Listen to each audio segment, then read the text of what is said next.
Hello everyone and welcome back to Aegis and to the Champions League week number 1. My name is Canopit, joined by Decker. Decker, how are you doing today? I am doing so well. I was really happy to be on this desk yesterday for the AML, and even more excited to be here for the week 1 of the Aegis Championship League. Really excited for what we have in store for us. So yeah, mentioning of course the Aegis Marauder League from yesterday, we had the Master 200 LP cap. Today here in the Champion League, there are no limits, but a lot of the structure here is still pretty similar. Yeah, absolutely. So it'll mirror a lot of the AML. Be 4 weeks of the regular season, each week having 4 games played. So these will be seeded into different rounds and with reseeding in between weeks. After that, we'll enter sort of the first week of playoffs with the 1 through 24 advancing. The 1 through 8 seeds get the easy bye. They get to skip all that week 1 nonsense and go straight on to week 2 and looking toward the finals. But the rest of the field will have to kind of play for their spot going into week 2. 9 through 24 will form 2 groups of 8 players based on their seeding and play 4 games, where we will allow the top 2 from those groups to move on, and we'll have to say goodbye to the bottom 2. And then we get a little more spicy and play a losers finals, where those last players left will have a final chance of making it to week 2 of playoffs, where the top 4 will go on and the bottom 4 will fall away. After week 2, we head into finals and get ready to crown a champion. Yeah, absolutely fantastic. I love seeing double elimination players come in, especially with TFT being as volatile as it is. We'll, of course, be going on to talk about some of our predictions for today in a minute. But before we do, Decker, In your overall flavor of where we are with TFT at the moment, we've just come off in the EMEA side of things, at least, with the Monster Party, most recent event there, where Scapeus eventually became the champion with some pretty spicy compositions. But in the TFT field overall, how are you feeling like we are in as of 13.1?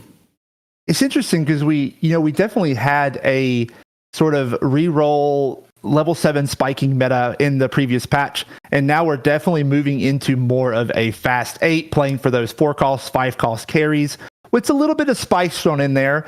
I think, especially what we saw yesterday in the AML, there's still a lot of room for creativity with these hero augments coming into play, with obviously Prismatic still dropping out of nowhere. We had a Prismatic start in game 1 of the AML yesterday, so I'm hoping to see that level of spice again today.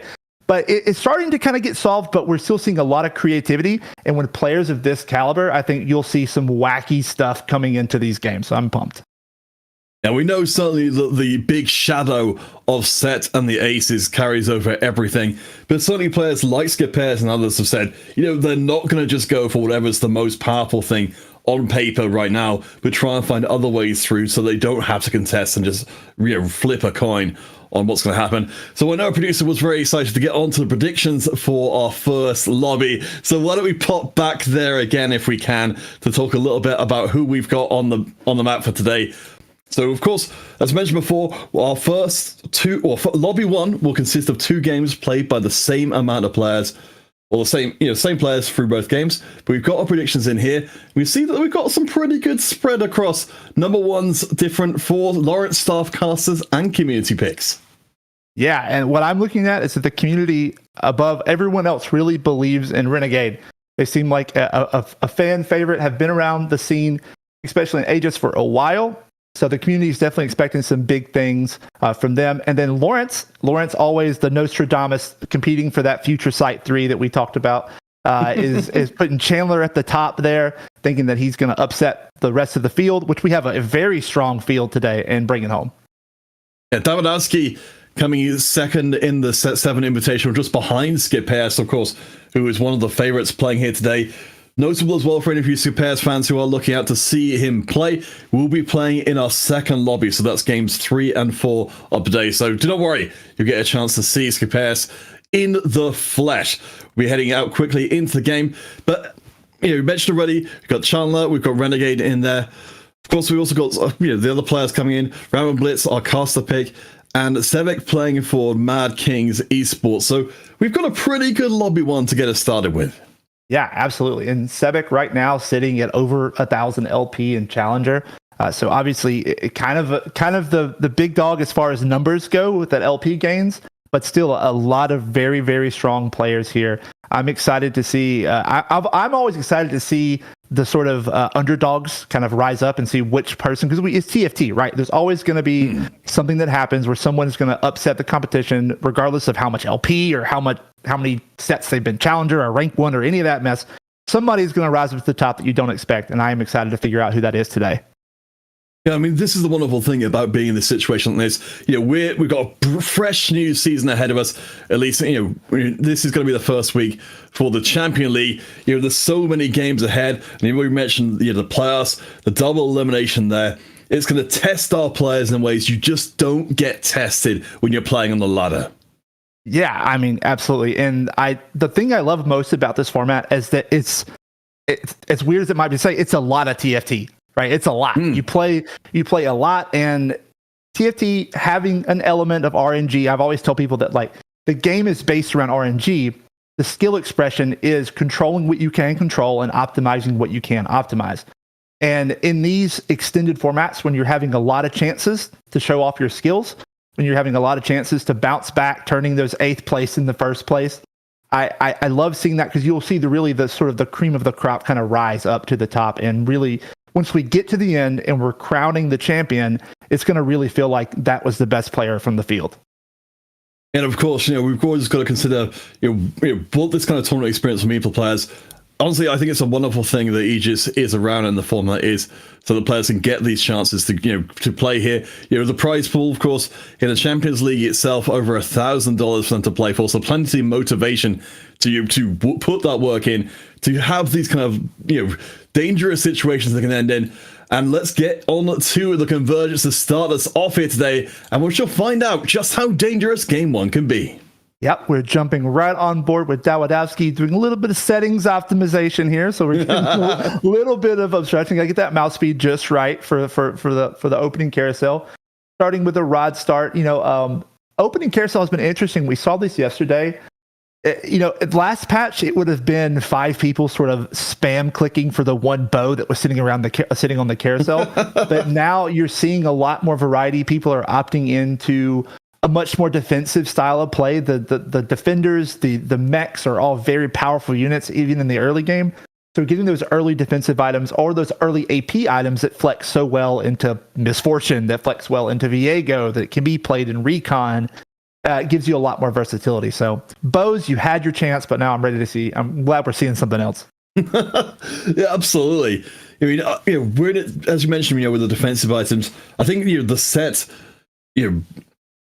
mecha dominance has been really, strong at really bringing out how powerful defensive items can be when they're put on a mega level tank like set. It's you're really multiplying up the effectiveness of those defensive items because you've got such a huge pool of HP to work with. Yeah, and interesting start here from Dawadowski. Does have some decisions to make. This is when the early rounds of TFT are kind of at their hardest, in my opinion, when you don't really have a slam. Like you've got rod tier belt, right? What are you going to slam that will scale into your late game? Redemption obviously hovering there as a potential, a great item for set, but also these players aren't one that are going to usually commit to something so early. We'll start to see kind of the game flip on its head in about a second when we get those first augments. Well, let's see what we've got. We will be seeing hero augments coming through. So I thought for a second we might see Endless Pizza, which of course is great for our friend Set, but Edgelord is one of those off-the-wall hero augments that can be incredibly powerful if you know how to run him. Yeah, I remember watching Mort's kind of rundown of this patch and talking about how carefully they have to handle Talon. Talon is an incredibly powerful unit, and if they buff him too much, he will absolutely take over games. Edgelord is a great way. It's honestly a great slam to ensure the early win streaking, to save that HP, and I think that's what Dawadowski is going for. Yes. All right, so we know what Dawadowski is going to be up to for the time being, so let's switch across and check out Chandler. So let's see. So they've gone for a friend Ezreal. So we've actually gone for the carry augment here, the Rising Spell Force. So given enough time, this Ezreal has an unlimited cap as to how powerful it can be. Yeah, we talked about how we're gonna be seeing a lot of like 9 capped boards with these fast 8 comps. But the past 2 POVs we've looked at have had very, very strong early game carries. Unfortunately, is losing to Kratos, that Galio 2 plus Lux 2, just a little too powerful. But still, Ezreal, a great unit, sitting on that 10 interest. You're not upset to have a 2 HP loss when you have interest. I mean, especially as well, of course, Ezreal giving you that open path through to play a more underground orientation. Unfortunately for Chandler, they haven't managed to find any underground units as of yet, but finding an early Sona or a Vi could really set themselves up to go for a lost streak backed up by underground and have a very strong late game. But of course, we've still got plenty more players to go through. We were actually quite well served in POVs. Ram and Blitz will be our next destination. Yep, seeing that Draven support augment, definitely a decent way to look toward that mech like we've been talking about. Just able to sort of just get crit. Crit's not bad, right? You're never upset about just having more crit ability. So definitely early power spike. The 2-1 hero augments, especially at this level of play, are always so interesting to me. They really do warp games almost to me more than Prismatics do. Prismatics obviously very powerful, but these augments early have to make these players make really interesting decisions. In that, are they going to leave? Is it powerful enough to leave in? Maybe it doesn't fit into your team comp. A lot of these early champions get sort of phased out as we get into those level 8s, level 9s. But you have to make kind of decisions around if you think you're going to power spike around that hero augment, or if you're going to, sort of ditch that, play down an augment, and then play toward your late game carries. Yeah, no, I think you're exactly on the money. From what we've heard from Mort, which in a very easy to miss Reddit post, he was talking about the relative power of these hero augments depending on where they come in the game. And it is intended that if a hero augment is the first augment, it should be considered to be, on the closer to prismatic level of influence versus, being just something you can pick up and then throw away easily. Yeah, and this is one of my favorite parts about our broadcast crew, who shout out to our broadcast crew, doing great. We do have the forecast. If you see up there in the top right, we have a sunny day forecast from the Janna. So we'll be looking for that into the late game.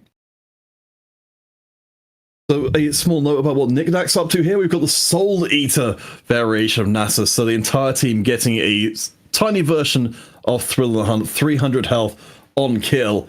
An interesting augment, which I don't think I've seen people picking up before, but conceivably could be very strong if you can get those kills in. Yeah, that's especially one of those where, like I mentioned earlier, it's going to be interesting to see how they make that, determination if that hero augment is worth playing the Nasus. Also, like, Nasus, not a bad unit. Gives you that mascot, right, that allows you to kind of synergize with the Gallios, with the Nunus, with the Alistairs. And so, not a bad unit, just won't scale too well into the late game. But hey, 300 health on takedowns, it's essentially Thrill the Hunt, right? So having that on a body is not so bad. And of course, we'll see here if we do actually see any of these Anima Squad units being picked up. New to this patch is the ability to potentially play with the Anima Squad more long term. Even if you're feeling particularly spicy, go for the Anima Squad vertical. I don't think that's what Knickknack's got in mind, since they're building up their Draven instead, but hopefully we'll get to see some Anima Squad before we're done here today. Yeah, Last Whisper with a Sword Slam, you have a few options there. Obviously, a great user of that would just be Draven if you want to play on the Draven. We don't see a lot of Draven carries, but definitely something that these players can make work. You also see that typically used on like a Vayne carry in a Duelist or Recon comp, as well as the Samira carry in the Sure Shot, the Sure Shot or the Ace comp. But really Knickknack is, it's getting some pretty heavy beatings in these early rounds. Of course, while we're in stage 2, we are, in our previous sets health loss, but once we start hitting stage 3, some of these players who have been taking these heavy losses are really going to feel them going forwards.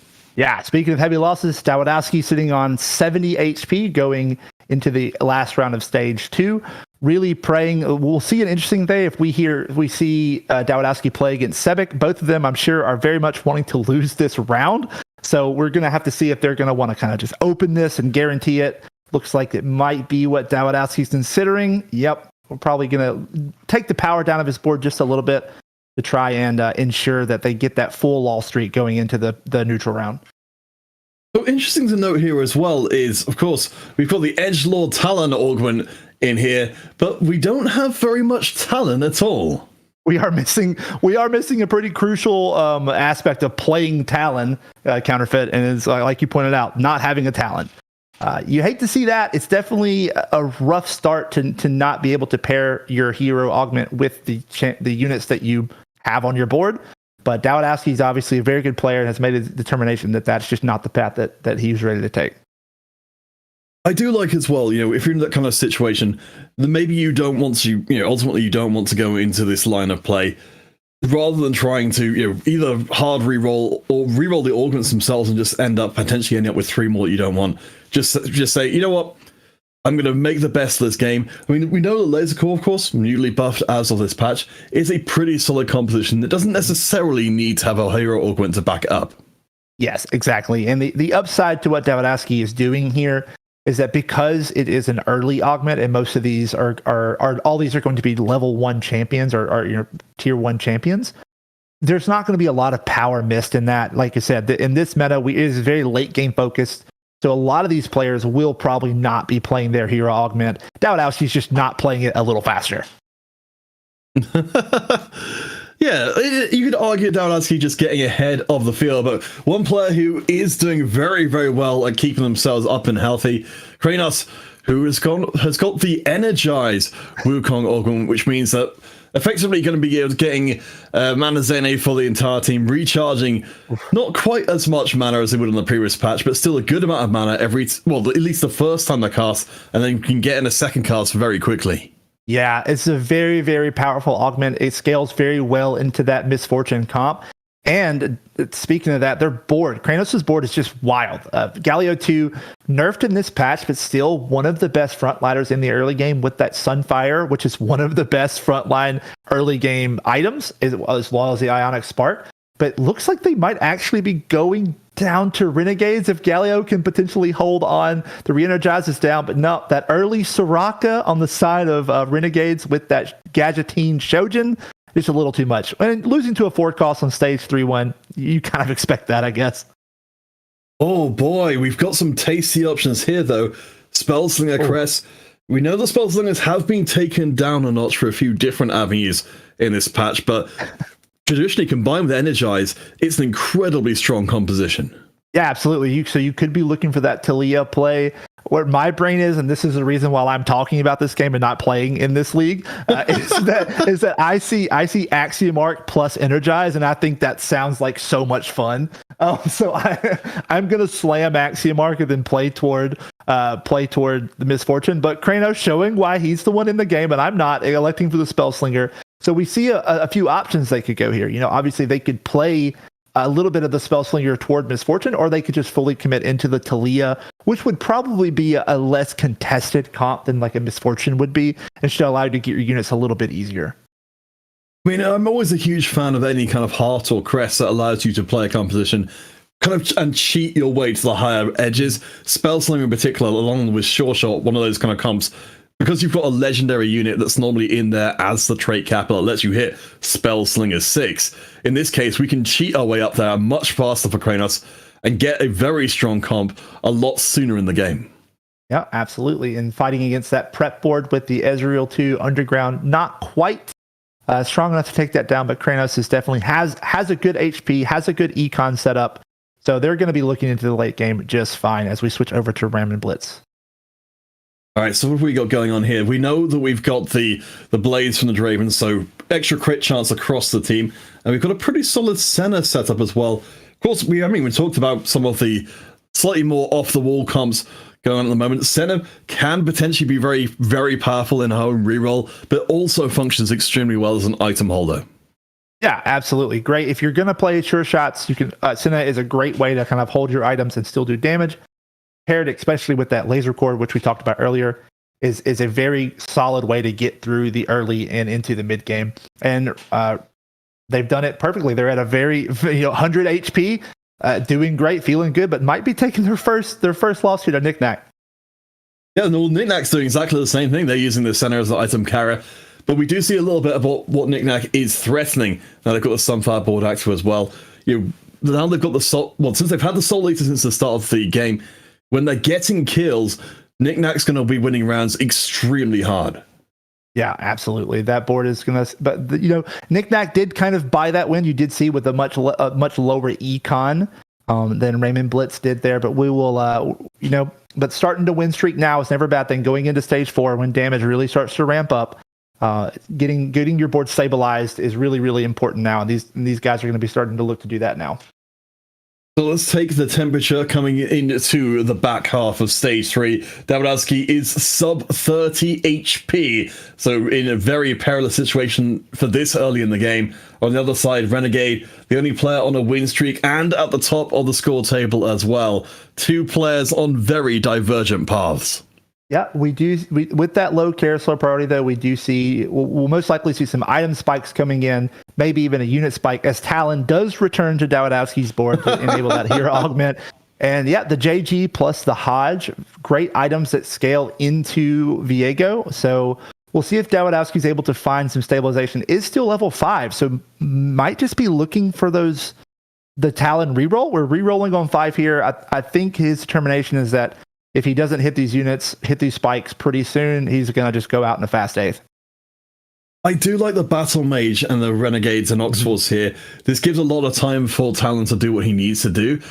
So we'll see how it does here. So this is up against the Spellslinger board from before. We know the Spellslingers aren't fully online as of yet, but Talon's dancing a very fine line through these fights. He's going to be able to heal himself up as he gets the kills, but it's very close every time. It's a little too close that time. Does lose the Ox Force frames right as he jumps into that the line, the Annie 2, Ionic plus Sunfire is just such a powerful front line, just burning and zapping people while seemingly never dying. A good upgrade here, hitting the Alistair 2 is definitely something that you want to see.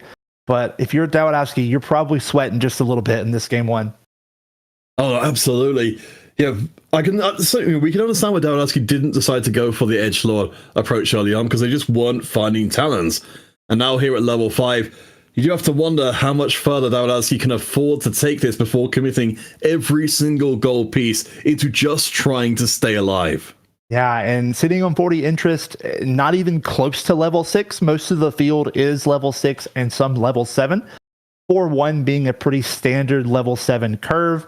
So Dawidoski definitely has to make a decision here if they want to, if they lose this round, if they're going to be able to just sort of send it on 5 and see if you hit your talons, or if they want to try and push levels to get a little more power onto this board. Oh, a nice heal there from Talon. Might be able to clutch out this win versus MC Shady. That Wukong is doing his best. But yeah, looks like the Edgelord is going to be able to pull this out. And probably a sigh of relief for Dawidoski going into the neutral round. And that's particularly good news to be facing up against MC Shady, because one of the things we would have just eked out at the tail end there was that MC Shady has got the mecha emblem in place, so they're going to be able to build up to a 5 mecha much, much faster than anybody else will be able to. Yeah, and that 5 mech is just so incredibly terrifying. That is the late game board of late game boards right now, kind of the pace setter of the format. But Dawidoski, not out yet, does hit a second Annie 2, so can potentially look for maybe a level 6 or into a roll down to look for Annie 3. Sadly, they are contested by at least one other Spellslinger, by a Spellslinger in the board or in the game. But looks like we are going to go for a roll down here. Ooh. Okay. As you said, we're kind of close to potentially hitting the Annie 3. The Talons are arriving. They're deciding not to go deep into Fiora. There we go. Dawidoski has been released from Talon prison, and we've now got 4 Oxforce online as well. Yeah, so yeah, a power spike there.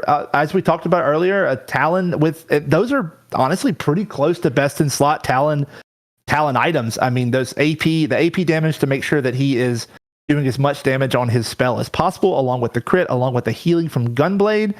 I would be interested to know what his AP is. He's getting bonus from the Talon augment, obviously, and then he's just going to kind of jump around and start one-shotting things. This is a really great stabilization from Dawidoski and should hopefully press him at least up into like the top 5. So just a reminder for anyone who's not familiar, Edgelord giving the 60 AP as we mentioned, and then 40 mana on kill.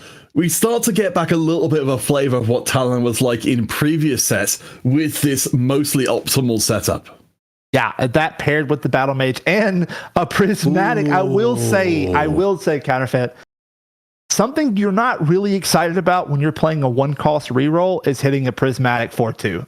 Yeah, yes. That just elevates the level of power that a board can get to. It really kind of raises the ceiling of like what power cap you would have. And level 1s don't do well when the ceiling is raised too high. Oh boy, so we'll be picking up a Renegade Crown there. We'll keep an eye out for how Dawidoski ends up doing.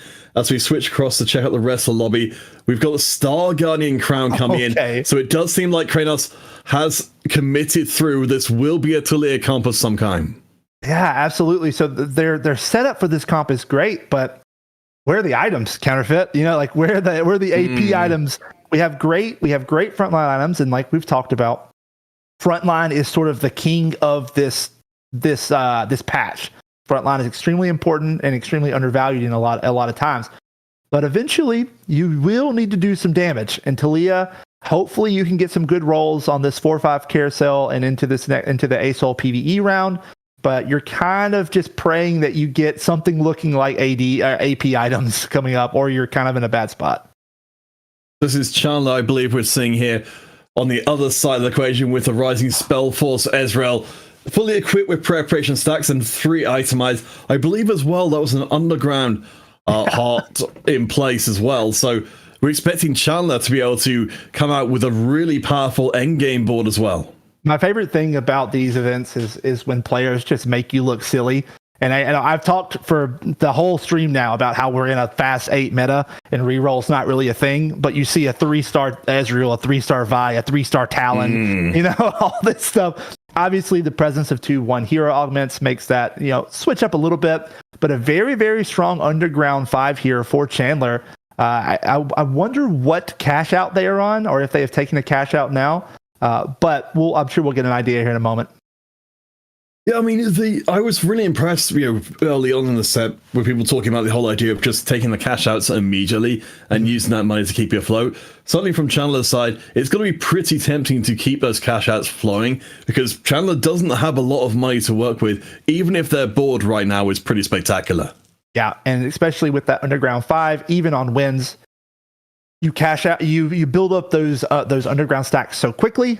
So definitely a tempting thing there as we get into this last carousel. Do see some 5 costs, a Syndra, which would be obviously handy for the Spellslinger player, and a Nunu, which is handy for, being a Nunu.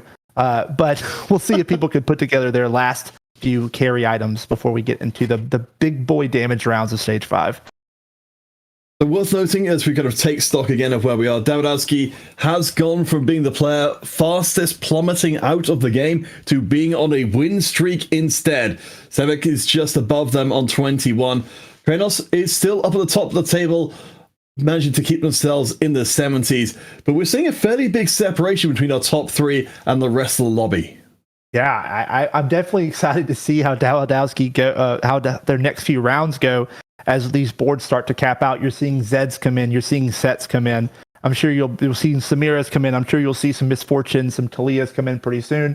Let's see how those reroll boards can stack up against those big 4-cost carries. The interesting setup here for Knickknack, though. So they've got this sure shot set up with a fully itemized Samira, but instead of powering, the ace frontline defensive, we've got ourselves a whole eclectic collection of defenders and threats, including, well, the Lucky Gloves is allowing for Rammus to have the double minion drop as well. Unfortunately, it's going to be going up against MC Shady, who's got the more traditional version of the comp that is proving just why it's this popular. Yeah, if you're MC Shady here, you're just feeling so good. You've got your set. You obviously would love to see some level 2 units, the 2 Misfortunes sitting on your bench that I'm sure will eventually make their way into the comp, if not holding them from other people.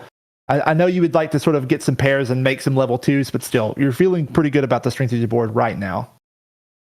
And another small note on MC Shady, though we don't have their direct POV, we'll keep an eye out for them, is they had the Mecha emblem before. We talked about how that was going to allow for Mecha 5 very quickly, but they also got Mecha Soul on top of that. Oh. So they're going to be active with a full power mech immediately. We talked about how the power of the lobby just shot up with those prismatics coming in. This is off the scale for our very first match of this particular season. Yeah, and we'll see. I'm thinking hopefully we'll get the Renegade. No, we get the Sebek fight here as we see a Zed jumping into the background. One of the strongest units that we've seen sort of kind of come out of nowhere in this set is Fiddlesticks. Counterfeit. We've seen Fiddlesticks kind of taking over a lot of boards recently in these patches. And we see a lot of them kind of spread out in this lobby today. Let's see if Ezreal can bring this, if he can clutch it out against this Misfortune. Does survive there and is able to take down Sebek. Sebek's going to be dropped down to most likely the 8th spot on the board. And yeah, we are looking low on some of these players. Do remember, of course, this is only our first of our 4 stream games today. These players will be playing against each other again one more time today before we reseed for games 3 and 4. Right now, we're in this kind of transitional stage where we see Davidowski punching into the top 4, but despite how long they've been streaking, it's still a really far distance to go to get a top 4.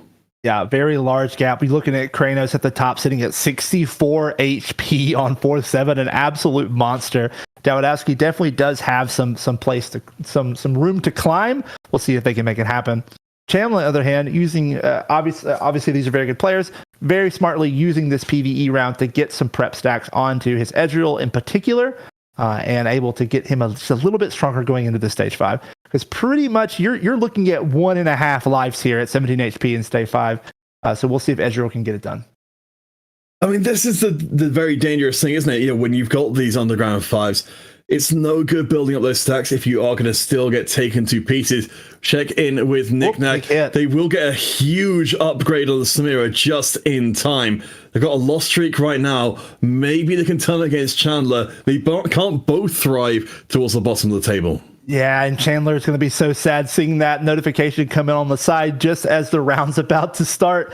A Samira 2, a very, very powerful unit. Great items on that set front line and just chewing through the super board. Ezreal just not able to get it done, as we'll see them taken down. Chandler will survive. Yes, will survive, sitting on 3 HP. And we do see MK Sebek, our first out of game one.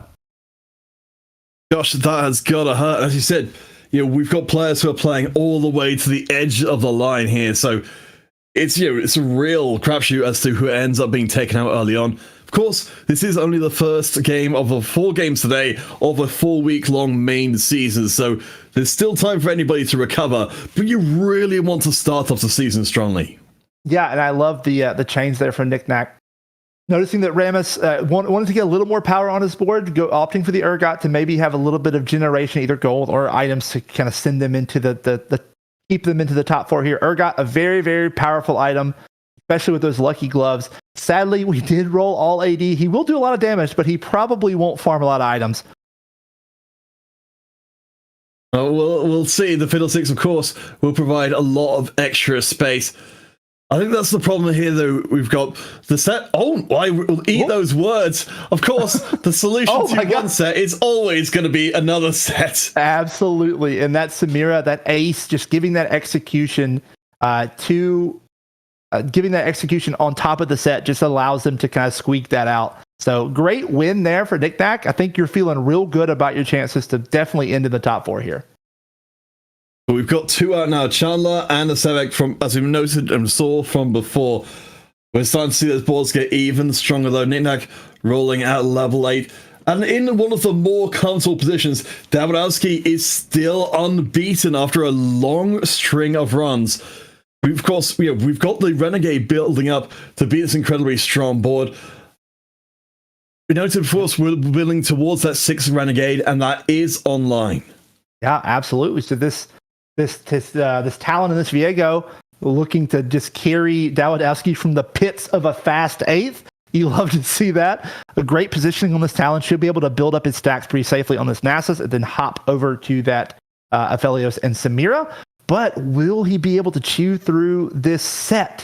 It's pretty difficult for Talon to make that damage happen. Oh, the Urgot does take him out.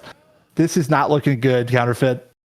We were here for the day that Dabrowski's streak finally came to an end. It was a glorious battle, but finally taken down. Notably, not dead, so there's still a chance, no matter how thin, of potentially punching through to top 4. Yeah, and I think if you're Dabrowski and you had the start that he had, if you can manage to get a 5th out of this game, you're feeling in a good spot. Like, honestly, you're feeling pretty good about yourself. Yeah, I mean, this is the thing. This is what we're talking about, what these kind of tournaments were going to be teaching our players, what they would leave with, aside from the prize money itself. It's this kind of experience of saying, I'm going to have a fun time playing in the tournament. Oh no, my house is on fire. I'm going to have to play the best TFT I've ever played in my life in the very first game of the tournament. Absolutely. And I do want to point out that if you are used to being stuck in the lowest of elos like me, you will not be used to the sight that you just saw on that carousel, as the double Zephyr and the Shroud of Stillness are instantly taken. These players are so good at positioning and being patient with their shrouds and with their Zephyrs. They can really use this here. Dabrowski is really looking to use this here to secure his spot in the top 4. At least if Dabrowski does go down here, they'll be able to go down fighting 6 Renegades, 6 Ox Force. We've got the Aphelios in the mix, so we'll be doing a lot of damage. The knock up onto the Misfortunes there immediately. Not the set. The interesting choice to take out the back line first to focus fire. Talon will be able to dispose of one. If he can get a second cast there off, it is. He takes out the Misfortune as well. Okay. Almost. And now it's all down to set. It's raid boss time. Oh my god. He's such a beast, but I think Talon might actually have this one. Yeah. The one cost is dreaming big. It's so close here. I'm sure that Dawidowski is very happy with that win, but absolutely wishes that he might have swapped that Aphelios to the Onslaught build to try and do a little more damage to that set. But still, great use of Zephyr to knock up the Misfortune. And the key point there is that he positioned his Talon away from where he wanted to Zephyr. So Talon was able to jump back to another carry, execute them, and by the time that his ability was ready to reset, was able to jump to the Misfortune and execute her. So a great, just textbook use of Zephyr and positioning of these assassin-esque type units to push him closer to that top 4 finish. I think this is why these kind of items like the Zephyr have been so evergreen. Just the ability to skill express in that way. Keep your eyes locked on the Talon, though. You can see already he's doing a pretty good job of dealing with the front line, but he gets popped before he even hits the back line. And now it's all down to Viego to save Dawidowski's soul. It's going to be a hell of an ask, and he goes down. Dawidowski put up a hell of a fight, but the top 4 eludes them. But still, I mean, there's such a great ending from Dawidowski. You put up a great effort there to squeak in the top 4, but again, great job turning a fast 8 into a 5th. That's Elo right there, baby, and I'm sure he's very happy with his performance as we jump over to Nick Knack's point of view. But it's worth noting as well, Dawidowski did manage to sneak into 5th ahead of MC Shady, who did have that absolutely ludicrous mecha setup from before. I guess that's one of the things when we've got these prismatic lobbies coming in, is we end up with comps that maybe our players have never even played before. Yeah, absolutely. It definitely, these types of lobbies favor the grinders over everyone else, right? Because if you want to have as much experience in these kind of wonky setups as possible, and these players definitely have that as we go into this neutral round. Also, the EMC Shady had a great mecha setup, but as you can see, most of these boards have a set on them, so if you don't hit your set 2, you're going to be locked out of that unit for a long time, as half the players in the lobby at least have one of them. A great hit there, and the set 2 coming in. A huge hit there, as he's going to be facing off against the top player right now in Kranos. Oh boy, Kranos has been sitting up there at the top of the pile for such a long time. Our top 4 is secured. Renegade grabbing themselves an Echo 2. We've actually got the relatively early push in of the shroud. So we've got one shroud on the left-hand side. We can see a second shroud push on the right-hand side. This should buy a lot of time for Nick Knack. Yep, just trying to stop the power of those spell slingers, that Star Guardian spell slinger setup. Talia with the blue buff JG in the Edge of Night, giving him a little bit more protection. Yeah, a great addition, especially if you were playing against Dawidowski. Gives you a little bit of a chance to live against that Talon. I think you're completely right. I think that Edge of Night is literally, could almost be a signed version by Dawidowski to say, you know what, nobody's safe in the corner. You have to have some degree of safety. As we see, it's not the best item against this particular setup at all. Yep. That's right. Speaking of not being safe, no one is safe from that set punch. Just such a crazy unit sitting on the double Dragon's Claw. That is not taking magic damage. Oh my gosh, yes, and the regen as well. So 10% of max health. That is just ridiculous. I don't know if anyone can deal with him directly. The closest we've seen, is being able to take out the backline units as Dawidowski was doing before, and then leave set by himself. But against the standard setup, you've not just got the set, but you've got the 2 different Fiddlesticks as well for disruption. This is such a great comp. You see the mind games and the frustration on Raymond Blitz's face there, as they were trying to get the last minute swap, but didn't quite get it in time. Still a great Zephyr onto the set and Urgot, so a little bit of extra time for Misfortune to build up and Samira to build up. But Raymond Blitz is obliterating Nick Knack right now. It's just a set left. Can he actually take him down? And he does. Wow. Nick Knack is out. A 1 HP loss. Raymond Blitz, you might have been a little frustrated by that movement, but hey, it worked out in the end.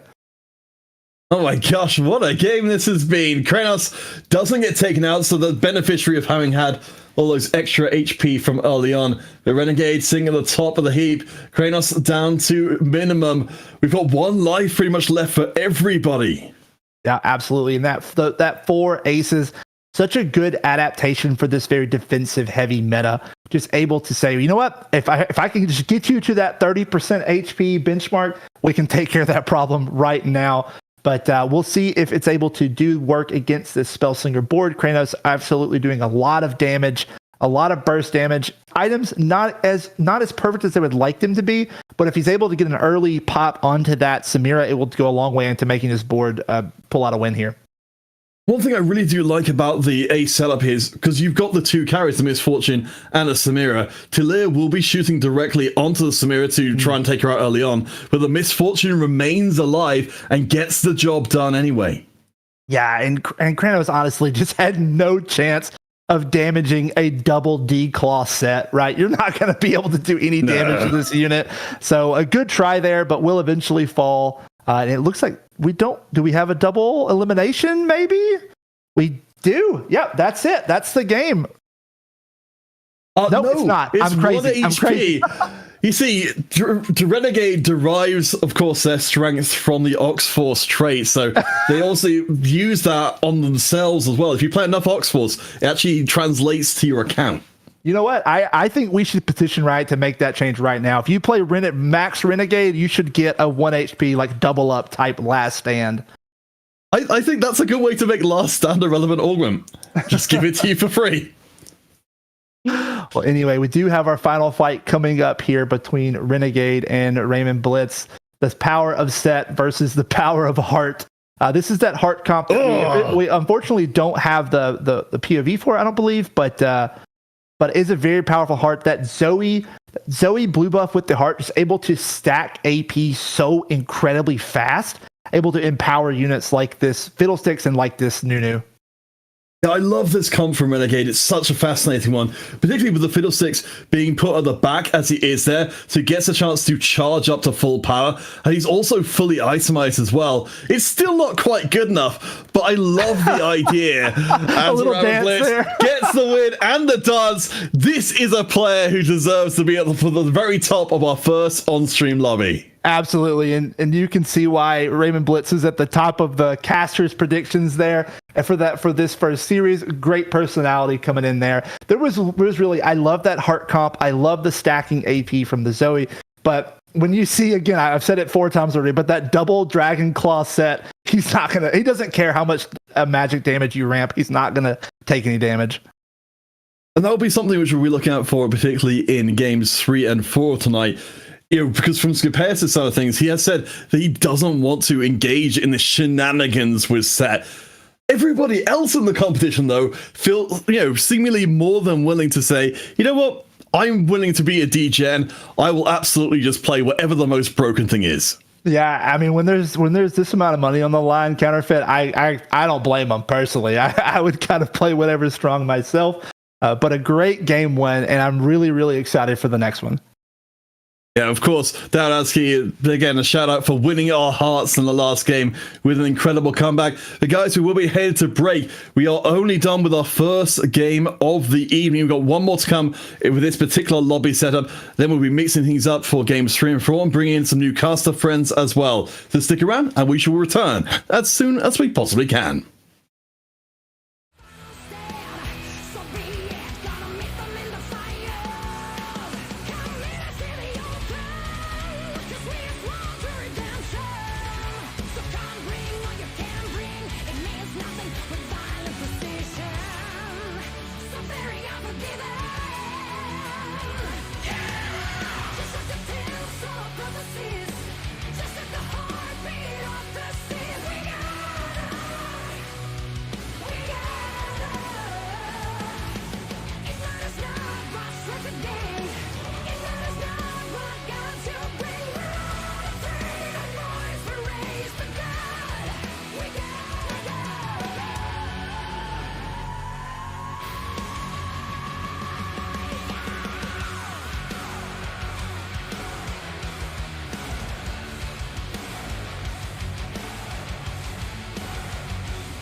Welcome back, one and all, to Aegis Esports and to the Champions League. My name is still kind of it, joined by Decker. And Decker, we had a hell of an opening to the Champions League. Absolutely, a definitely hell of an opening. A lot of kind of Cinderella stories built into that game.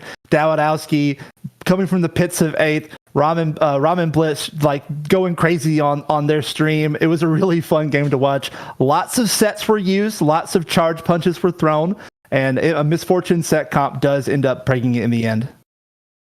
I was a little sad, honestly, that MC Shady didn't have a stronger finishing than they did, considering what a bizarre mecha setup they had going. It ended up going out in 6th overall. Of course, the elephant in the room was Kranos, who was so dominant for so much of the game. But as I think you put really well, ultimately had no answer to that double Dragon's Claw set in the late game when running an AP composition. Yeah, absolutely. MC Shady doing their best to do that mech build, but like we talked about during the match, whenever a set was so contested, wasn't able to put together that set 2, wasn't able to put together that Samira 2, and ultimately led them to going out in 6th place.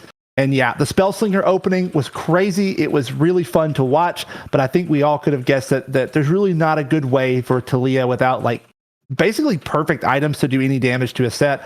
And then adding that double D-Claw on top of it makes it pretty much impossible for anything to happen. Yeah, I mean, Talia was getting away with it against Jax in the previous iteration, but barely. And now it's a whole different ball game. I mean, Renegade as well, we mentioned, of course, another AP composition. So ultimately, out of our top 4, the 2nd and 3rd place were both AP compositions, neither of them running set, and both of them doing pretty darn well. Yeah, and Counterfeit, if we want to move over to the prediction screen, a really exciting thing that I want to point out to you is that looking at the casters, who's on top, right? Ramen Blitz, absolutely good call there from the casters, keeping them on top, and we can, as I've been told, love to do, poke a little fun at Lawrence for being wrong. To be fair, Chandler did have a nice composition with that Rising Spellforce as well. Yep. Unfortunately, didn't quite pan out in the way it could have. Shouts out to the community as well, who got Renegade and Ramen Blitz are top 2 in their top 2 as well. So evidently, they're pretty on the ball as well. Yeah, and like we talked about, that prismatic augment coming in on 4-2 there, just sort of throwing a wrench in those low cost reroll comps, just raising the level, raising the power level they have to get to be relevant in the late game. Chandler, unfortunately, I think if that didn't hit, they probably would have seen themselves around the 5-4 range with that comp. But unfortunately, it is what it is. We got to play what we're given, and they ended up in 7th place. Well, what we've got to play is our 2nd game here of the Champions League. We'll have that in just a second. So we see exactly the same lobby playing against each other again. And of course, we'll be looking to try and make some big reversals of fortunes. If you're Sebek or for Ramen Blitz, you'll be attempting to just stay on top. Yeah, if you had to, I'm going to give you an over-under Counterfeit. How many sets are we going to see in this game if we give you an over-under, let's say over-under of 4? I think under. Last time, I believe we saw 2 sets being played. I don't think our players are spicy enough to contest it 4 ways. So we did see 2 in the top, but we saw 4 overall in ending boards in last game between Sebek, between MC Shady, Raymond Blitz, and I think there was one more. Oh yeah, and Nick Knack. No, you're absolutely right. I do apologize. I didn't notice because the players, particularly MC Shady, kind of brought in the set much later on in the composition, and so it didn't show up towards the beginning. But all right, I still think you're gonna go under in a situation. I'm still going to say under, because we saw what we kind of would expect to see when people are doing things like that. If it's contested 4 ways, you're not all going to get top 4s. Exactly. I think that I actually kind of with you, not because set got worse, but because these players are great at adapting. So I think we'll probably see them be a little more careful in committing to those sets early. But we are on board with our champion from last game, Ramen Blitz. We'll see if he gets any direction here going into 2-1. We do have a rainy day forecast, so a mana boost coming from Janna can enable a few comps a little bit better for like when you see those Talia comps, a little extra mana generation for Misfortune potentially. So we'll see what direction players take that.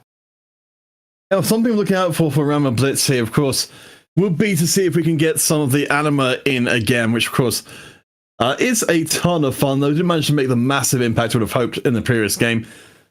Of course, if you weren't here for Game 1, you would have missed that we did get hero augments immediately, and our players leapt, for the most part at least, leapt wholeheartedly into going for them. This time, it's completely opposite. Silvers from the start. My favorite augment to see on 2-1 counterfeit is AFK, and I think based on the board that Ramen Blitz is setting up, they might be going for it. Yep.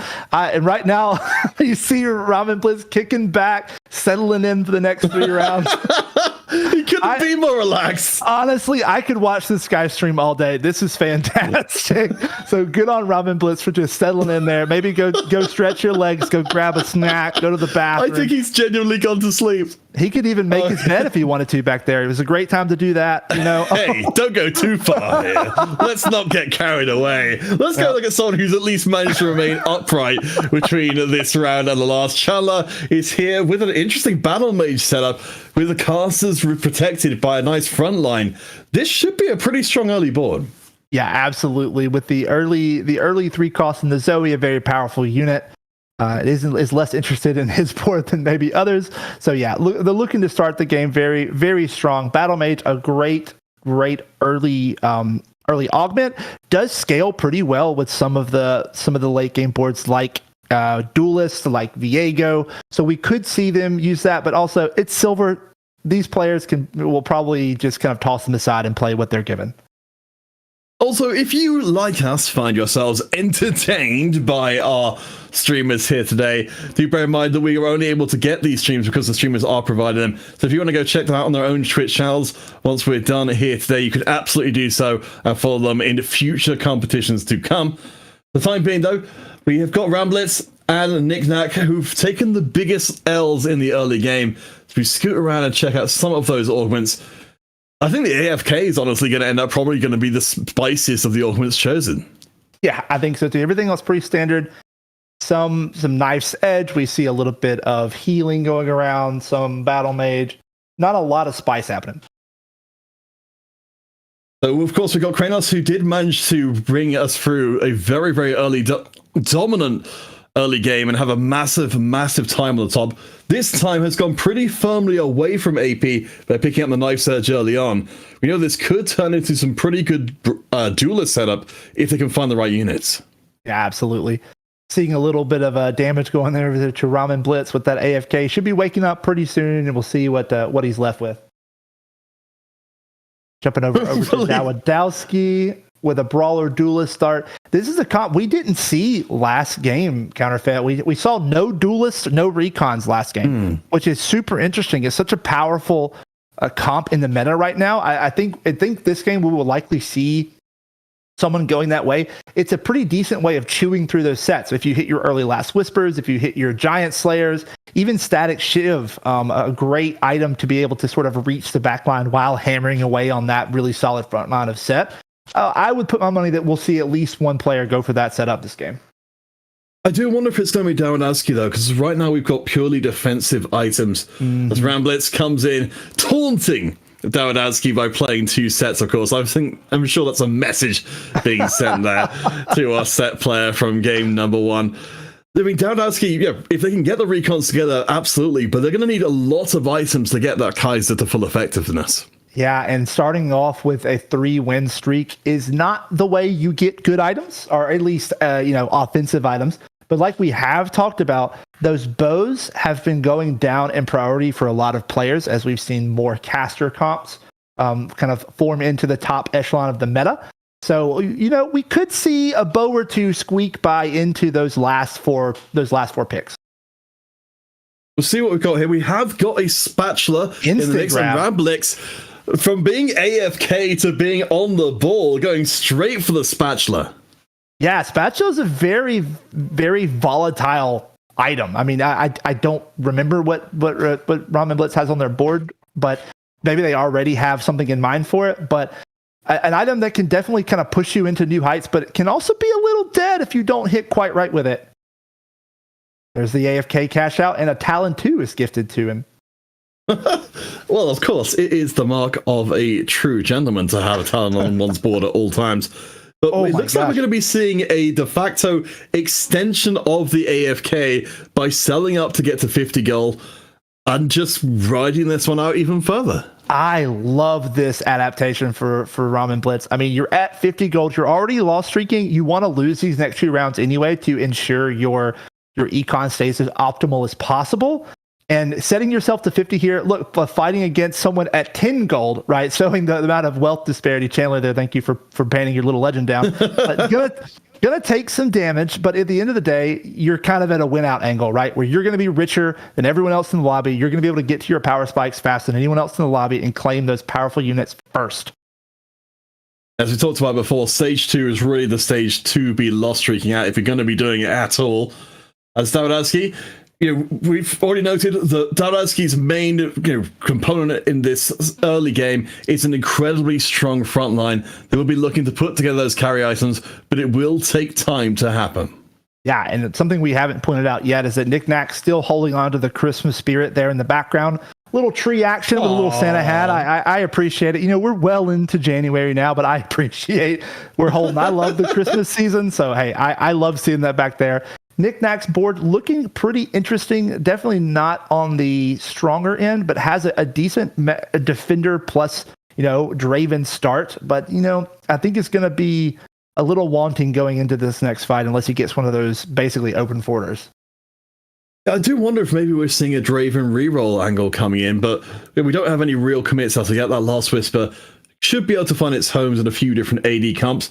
Kranos, as we mentioned before, with a Knife's Edge, has gone the way we expected, has got the duelist in the mix, so even for a Silver Augment, when you combine it with all the attack speed you're getting from just running duelists in the first place, that's a very heavy-hitting early board. Yeah, and an early vein with an Infinity Edge with Knife's Edge is such a powerful unit, able to chew through that defender front line from Nick Nack. But hey, some upgrades hitting the Draven 2, hitting the Wukong 2. There's a lot of I bet they wish they might have hit that a few rounds earlier to save a little bit of HP, but still feeling good about their econ and their HP. Yeah, I think it's going to take the slow and steady approach. As Dawidoski, what a difference a game will make. Of course, if you want to hit game 1, Dawidoski went incredibly low early on and was fighting uphill battle the entire time round. This time, they're the only player undefeated through stage 2. Yeah, I think they were sitting about 18 HP when they started their run, going into 5th place, feeling probably a lot better about their spot where they are right now. It's actually an Anima squad opening as well, so not only are we getting to see a very different side of Dawidoski, but we're also getting to see a comp that we didn't really get to see too much sight of in the previous game at all. Yeah, and Anima squad, one of those stacking comps where the earlier you get it, the stronger that it will be. So a great job of getting those early stacks. Whether they commit to the Anima squad or not, I would love to see it personally, but if you're talking about power in the meta, I doubt we see Dawidoski commit to that. But we did see them play Talon reroll last game, so I'm pretty sure they can do pretty much whatever they want. Well, I mean, we are in a difficult situation for Dawidoski here. We've got a lot of gold in the bank, we've got a massive win streak, but the whole of stage 3 is laid out before us. I don't think Dawidoski can realistically expect to keep this win streak going the entire way through, so it's a question of how much gold they want to spend in order to keep the win streak going for now. Yeah, and doing exactly that, leveling to 6 a bit earlier than you would normally see someone do it, trying to get a little bit more power on their board to maintain that win streak and maintain that econ advantage. Is fighting against MC Shady with a decently powerful board. Talon able to get on the back line and take out that Jinx, but the front line from Dawidoski is just a little too powerful for this back line to chew through from MC Shady. Yes, MC Shady just kind of running an AD carry composition. It was still doing pretty well on the table, but Dawidoski is strong enough off that last second level up. Oh my gosh, we are in for something special. So Ramen Blitz, our first place player from the first game, is sub 50 HP coming into stage 3-2, but they've just hit Silas 3, and they've just got a Viego as well. What an early Viego. A 2% Viego while you're sitting on Ops 4 Spat with a Silas 3 feels like a gift from Mort Dog himself. So I know that Ramen Blitz is feeling real good about that hit there. Don't see the excitement on him as much as we did last time, but I'm sure that will start coming when Viego kind of starts running around Goomba stomping entire boards. I mean, if we're going to say anything about Ramen Blitz, it's that he knows how to relax. I don't know if we'll see the excitement until the win streak really happens. Right now, Ramen Blitz is on the 6th-round loss streak up against Kranos and that very strong duelist board. That loss streak may still be going. Yeah, and if you're Ramen Blitz sitting on 49 HP, you seeing Dawadowski win streaking with 130 HP. It feels like a very large uphill battle. But hey, maybe Talon and Silas can get it done here. No, it does look like it's good enough. And of course, Silas newly buffed and at 3-star as well. Yeah, really, really powerful. So the loss streak is over. Ramen Blitz has officially arrived, and they've got to try and figure out how they're going to turn this into a win streak instead. Yeah, as well as Chandler and Dawadowski both taking their first hits of the game. So the Tiny Titans there did push them into kind of absurd levels of HP. But we do see Ramen Blitz moving up into that 7th place spot as we go on board with Chandler. All right, Chandler, what have you got for us? Not a lot of gold, not a lot of streak, but at least a pretty reasonable setup, trying to pile as many different caster units into that battle mage zone at the front of the board. You can see the AP units are being contested in this lobby, though, so it's going to take a little longer to get online. Absolutely.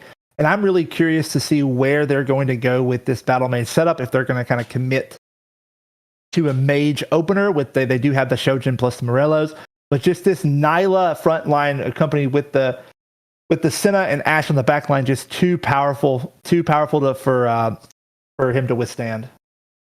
And we did see a little bit of what Renegade's board was up to there with the laser core heart. Again, we talked about before, being able to leapfrog away to the higher tiers of a trait early on can be incredibly powerful.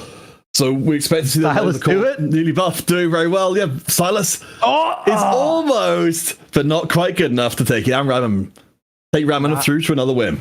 Not quite good enough, but still fun to watch. Ramen Blitz does drop back down to that 8th place, but does have first pick on Carousel here. We'll see if they can get some power going on their board and get ready for the end of stage 3 onto stage 4. Chandler sitting at 106 HP. I'm interested to see where he's going to go with this to start moving his board in a direction. Yeah, I mean, particularly to have the Titans in there the Tiny Titans be pushing your HP further does tend to, logically speak, of a player who's trying to aim more for a top 4 than a top 1 with no onboard power, but you're very, very likely to make it through to top 4 just because you take so long to die. Absolutely. And after last game, Chandler had a bit of a rough start to the ACL season. So looking to at least get a top 4 here, but we'll see if they can get more than that. The Zoe 2 pickup with Shojin Murillo is going to be a definitely good way to start moving in that direction as we move over to Dawadowski. So we've got the Thieves Gloves set up, we've got the Tiny Titans, we've got a chance to put the Thieves Gloves onto the front line and make it that much stronger and buy time for the Sure Shot to build up. This board doesn't seem amazing, but it could be, I think it would be good enough against a lot of other people's boards, but Ramen Blitz is exactly where they want to be right now. Yeah, with the Talon 3 too. So you're seeing a Talon 3 and a Silas 3 here. Again, just making me sound crazy for saying we're not re-rolling in this meta. They really love doing that. But Talon just kind of walking his way around the board, doing whatever he wants to. I think Ramen Blitz was inspired by Dawadowski's run and kind of wants to replicate it. But I don't think Dawadowski likes being on the receiving end of the Talon 3 this time. No, and it's a real painful thing to see. Oh, actually, you probably didn't need to run the Echelon Augment, to actually have Talon still be a relevant force in the early game. Still, though, Dawadowski is going to try and build back somewhat better.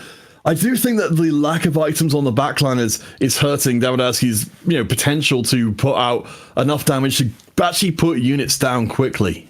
Yeah, just sitting at 2 completed items, obviously, plus the Thieves Glove from the Augment. To a little light on items, we should see a pretty big influx on this next neutral round for Dawadowski, and hopefully it can let them stabilize their board. I'm thinking they're looking toward that sure shot with the Samira going into the late game, but definitely need to pick up some more offensive items if they're going to want to be able to chew through these front lines, like this giant Wukong. And Knick-Knack using the Wukong to substitute for the set for the time being, while Draven makes a pretty good job of carrying those items, which are presumably intended for Samira later on. Last time round we saw Knick-Knack, they came in fourth after starting out with that Soul Eater NASA setup. This time, it looks like it's standard all the way. Yeah, absolutely. And a very underrated augment, I at least think from the games that I see. And that second win coming in, just giving so much extra survivability to the front line for Knick-Knack, makes it very, very difficult for those AD carries in the background with not a lot of items on them to kind of do any damage. Check back in with Kronos, who, like everybody else in this lobby, is focusing on bringing together a very strong front line. Of course, we mentioned, of course, that we've got the Knife's Edge in play, so there's a lot of reason to want to keep that front line strong if you're going to make sure that Vayne survives to scale. Yeah, absolutely. So the front line is set up, so now they're going to be looking to get items onto their carries. Triple bow is not exactly what you want to see. Does have a reforger if they want to get a little bit spicy here. But they wanted offensive items, maybe not that many, and at least not that many replicas. Oh, a Gargoyles does come out of there as well as the tier, so we can look for a Static Shiv. Definitely a good item. Can kind of circumvent some problems of being able to access the backline for some comps, as we do see a few upgrades coming in. The Locket Slam. We'll see if they'll commit to the Static or not. Oh, no, we're just going IU Last Whisper. Nope, not going to commit to that Static right now. But a great setup from the Vayne to be able to shred through these front lines, giving that armor penetration to the autos from the rest of the Duelist crew. The IE to give the extra crit damage should be able to handle this Wukong pretty well. Well, we know that we're dealing with Omega tanks here, so if you can cut down on their armor, you can cut down on the unit's effective HP tremendously. So I really like the slam here from Kronos to try and turn things around. I do think the itemization on the front line is a little bit wonky. We'd normally be looking for, for Neela to be the unit that will carry the locket and kind of be the one who enabled the front line. Okay. Oh, we've got some pretty good augments though. Yeah, absolutely. Instantly taking that Zed augment. No one's super shocked by that. A very powerful unit and the very powerful augment to go around side it just to enable their team even more. So not shocking to see the Duelist player take the Zed augment, but that gives a Z2 on 4-2 for Kranos. They are in a good spot item-wise, or unit-wise. Yeah, that contempt for the weak is just so ridiculous. Kind of doubling down on what Duelists are doing for you, but it suddenly allows them to get off into the races very, very quickly. We've had a lobby of very, very strong front lines, so I'm loving that we're seeing, as we come into the later game, more and more of our players putting together options that will let them punch through a front line no matter how tough. Yeah, and Ramen Blitz does pick up that Viego augment, that Viego support augment. Feeling pretty good about that. Has the Viego sitting in the orb. As we've talked about before, a great way of kind of cheesing a little bit better odds into getting your especially 4-cross carries is to leave that orb unopened so that the Viego has not yet been pulled out of the bucket to give you a slightly better chance of finding a second one to instantly combine for that 2-star. So I really like you pointing out the little optimizations the players are putting out here. Because again, we are just in our first of 4 weeks before the playoffs begin and things start to get really, really tough for our players. But even at this stage, they're making sure that every single trick, every single percentage point is accounted for. Absolutely. And with the augments being silver hero, you're going to see those late game 4-cross carries come more into play. Not a lot of power advancing coming from the augments outside of the last one. So we're going to see full force, just standard across the board. What is the strongest comps in the game baseline? As we take stock of where we are again, Sevik is down at the bottom with 34. Of course, we've got Ramen Blitz punching their way back up the table where they've got a few more people to deal with. In fact, the person that immediately above them, Shady, is they're going to be their immediate opponent. I think Ramen Blitz is really aiming to have a very strong finish.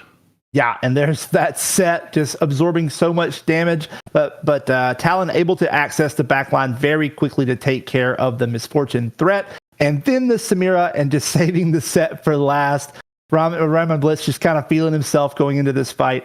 Really looking to scale into this late game very, very well. If they're able to find that Viego too, this is going to be a pretty easy cruise to a top 3 or top 2. I love the setup here. You mentioned, before Viego, we got that support augment coming in to give extra Omnivam, particularly when there's only a few units left on the board. I think with the Talon actually being in a position to kill the backliners and Viego sticking around for a long time, I think we're actually looking for Ramad Blitz's board on a comp which can actually get the job done. As you said, the Viego coming in is only further good news. Yeah, there's that Viego too we were just talking about. So Ramen Blitz is looking pretty good, able to get that Viego from the carousel, pop the augment orb to get the instant 2-star and really accelerate the power of his board as we jump on to Kranos. So there's a Neela that's been hiding for all this time. Won't actually end up being played in the end. I think we might be seeing, yes, we have seen a pivot into a more of a laser core approach than a pure duelist setup. Yeah, we did see as soon as he picked up that Z2, he did sell his vein to get those items onto the Z. The laser core, a really interesting. I can't quite get a good feeling for the power level of it. It definitely feels like a good strong board, but we'll see how it does against these massive tank front lines. So even though Zed isn't actually being hacked into the backline, he's still getting the benefit of the Omni Vamp and isn't actually taking the early aggro anyway. We see at the 2-star level is enough to be able to chunk through pretty much anything that gets in his way. Yeah, absolutely. Does just shred through that front line. Zoe's not going to be very long for this world, I would imagine. And yeah, we do see a good win there for Kranos. It really showing off the power of the laser core.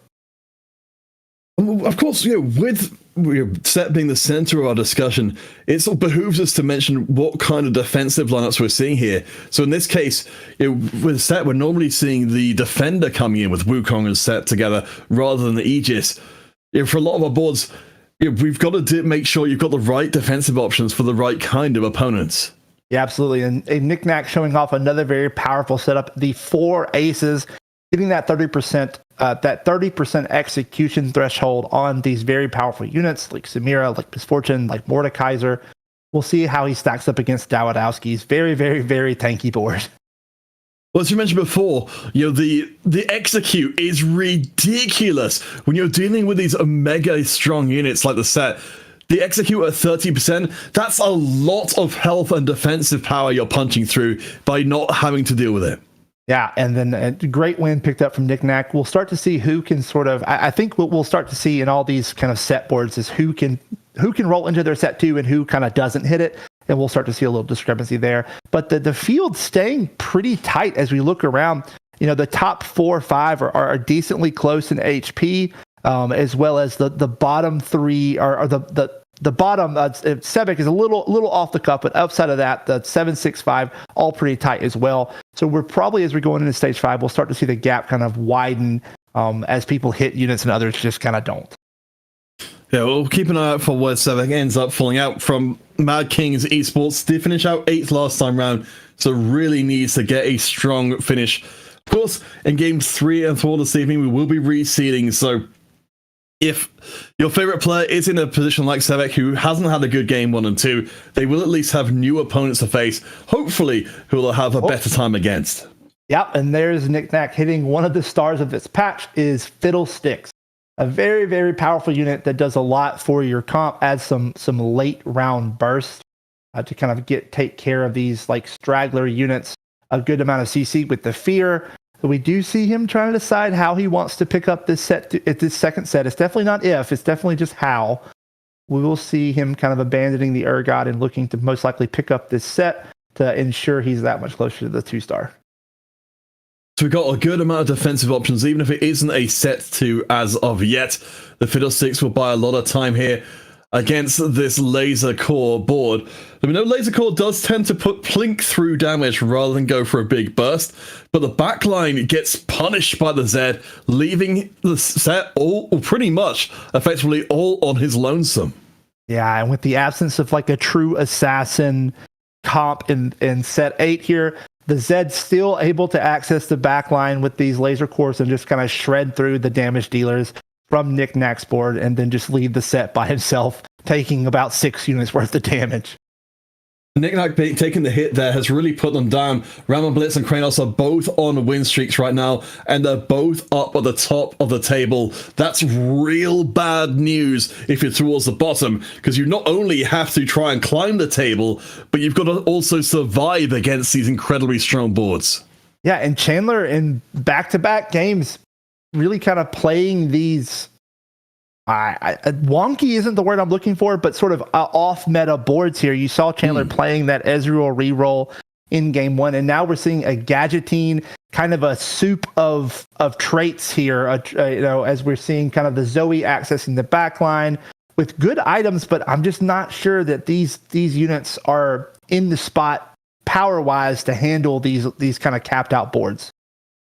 I mean, even with the set being as it is, really a kind of a build your own composition at certain points, I think for Chandler, it just isn't working right now. I hope this is just a transitionary stage they're in. As Sebek goes down to 4 HP, we could be back to our top 7 pretty quick. Yeah, the bottom 3 of Sebek and Chandler and MC Shady are reflecting what we saw in game 1. I hope that they can sort of make the pivot and find their power spikes to try and kind of claw their way back into this. Like we loved watching Dawidoski climb from the depths of 8th place last game to sort of make that good run up to 5th. I'd love to see another one. I don't know about you, Counterfeit, but it's fun to watch. Oh no, it's absolutely made me a Dawidoski fan immediately, and that's not a bad thing to do in your first one. But Sebek is on the execution block here. At least you're up against someone whose board isn't quite as insane as some of the others we've seen in the field. It could only be a stay of execution. The HP across the entire field is already very low. Yeah, and you see the Zoe on Zoe violence right here with the heart emblem.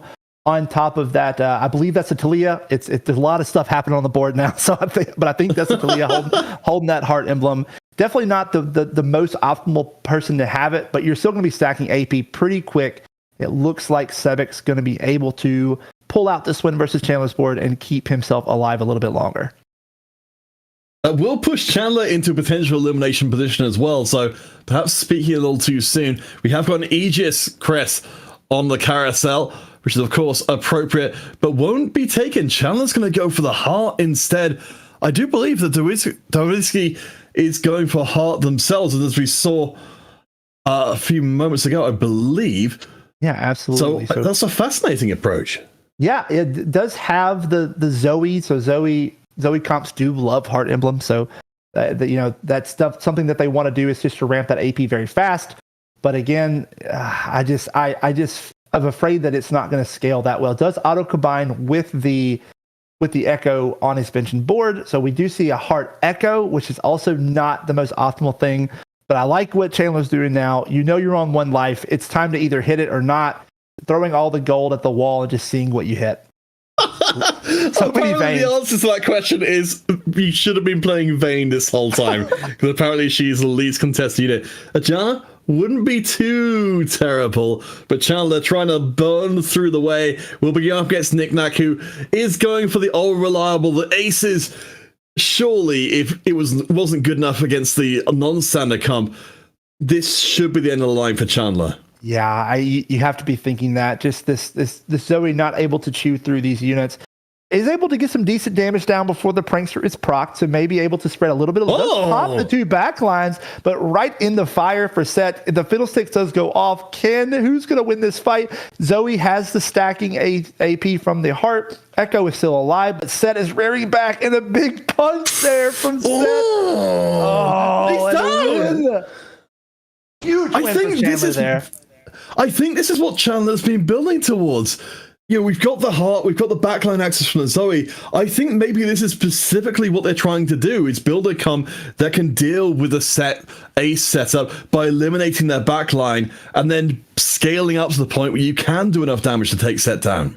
Yeah, absolutely. Zoe able to kind of spread her dots around the backline and pop the Samira, pop the Aphelios. Now we're on board with Dawidoski. Does have the huge front line, the Thieves Glove, Set 22, the triple item Leona with the mech combination, the Fiddlesticks in the wings, and the Samira 2.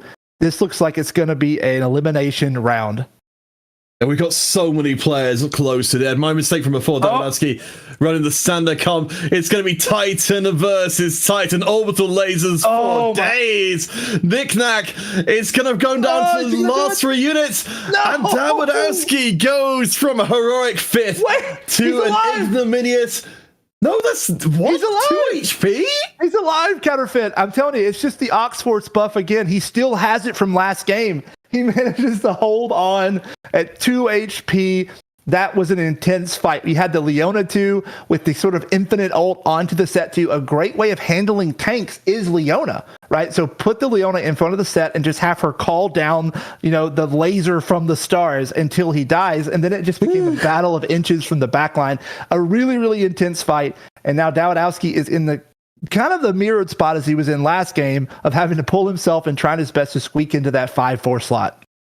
At least we do know from Davidowski's side of things, now that they're running the most standard cookie cutter comp you can run at the moment, they're not just a player who's relying on playing these really fine edge line comps, but when the opportunity presents itself, they will run down and grab the strongest comp available. Yeah, I do love the adaptation though of just not really even, I know you don't have the set 2, so he's just going all in on the Leona, right? Like I said, Leona, a great way to handle set and just relying on the Leona to neutralize the set and just make it a battle of the backlines. His backline, outside of not having the Aphelios 2, is looking pretty good. And if he can hit Aphelios 2 here, he has a great shot of making it into top 4. They're running the double Aphelios right now. The Black Cleaver coming in as the eventual choice. Of course, Anima Visage would have been amazing for the mech if it had come a little bit earlier in the game. Oh, that's heartbreaking. Has got enough for set 2, so Leona hits the bricks, and we're going to reset, try again, get a little bit more standard, and hopefully that Black Cleaver will punch through all the defenses. I don't always like to point out when you have good lines, but calling it resetting that really just made me chuckle, so I appreciate that. That was nice. So a great board upgrade. Leona, a great answer, but set is still the premier front line as we have another elimination game between Davidowski and Sevik. Sevik has managed to hold on heroically, trying to take a leaf out of Davidowski's book in that respect, but Set still stays alive. Samira's alive as well, but barely. That Hand of Justice is keeping her alive. The tidal wave will come through, knock her down, and Set is all left on his lonesome. You can see instantly the chat window opens. The salt is coming. Set falls under 1,000 cuts, and Davidowski will finally drop. Great effort there from Davidowski. A good pivot there into that set 2. Doesn't quite hit the Aphelios 2, but a really fun fight to watch, at least from our perspective. Sevik now on a 4 HP win streak from the depths of 8. Now he's making a run into top 4. Oh, I absolutely love to see, especially with the heart comp we noted from before.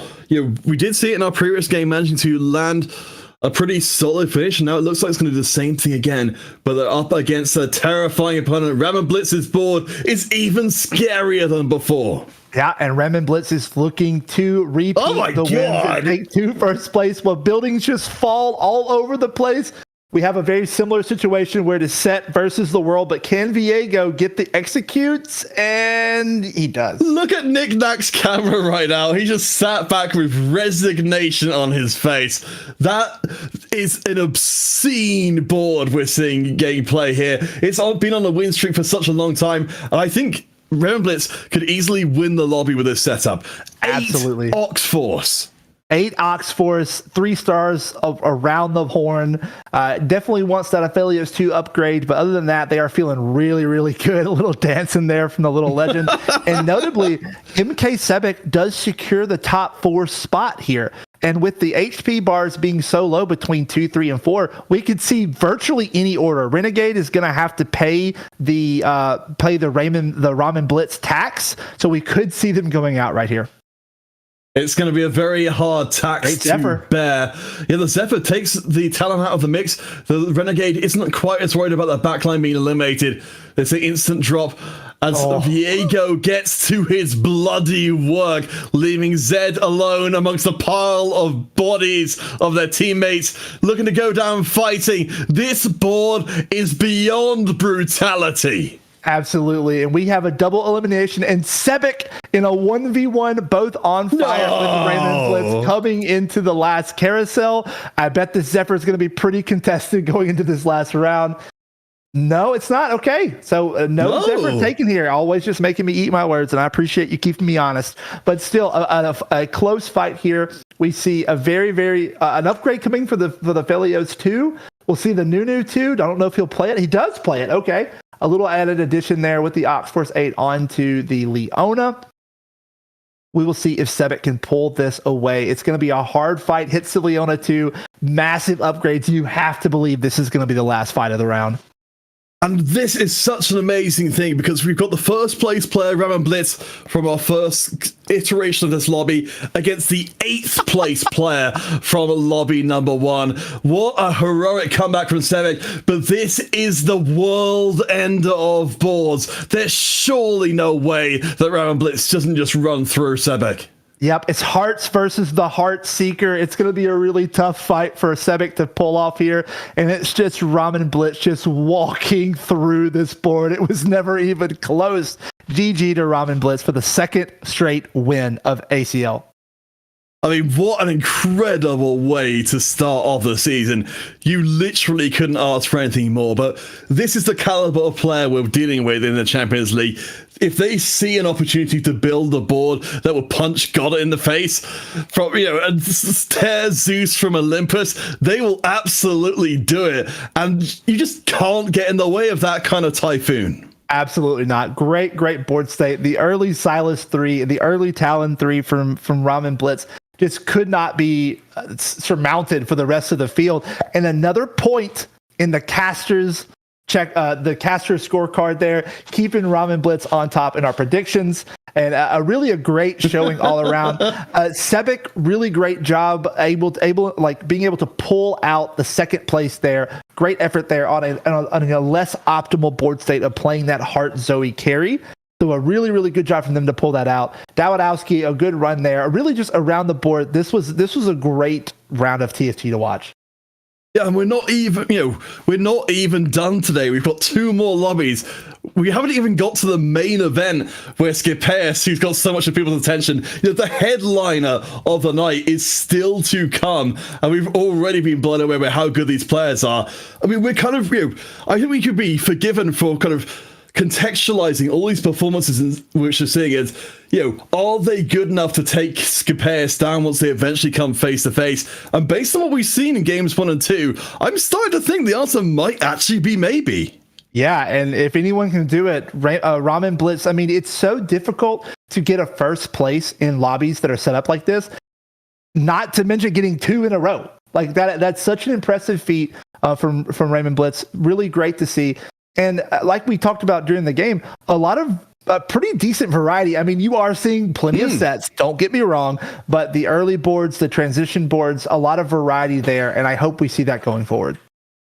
Oh, absolutely. I mean, it's love to see it. As much as, we've definitely we're in the area now where we're absolutely thinking, if you can run the set ace board, you probably should. I love that we've still got these winners opportunities that if you're willing to run, a Talon 3 competition, not only a Talon 3, but a 3-item Talon 3, including an Infinity Force as well. This wasn't just a random throw-in. This was a full commit from Ramen Blitz into saying, you know what, I think this little one cost could absolutely just shatter any comp it comes across. Yeah, and it looks like that. Looking a quick scan for me, it looks like you were right in our over/under prediction. We had 2 sets, if I'm looking at this correctly, in our final boards.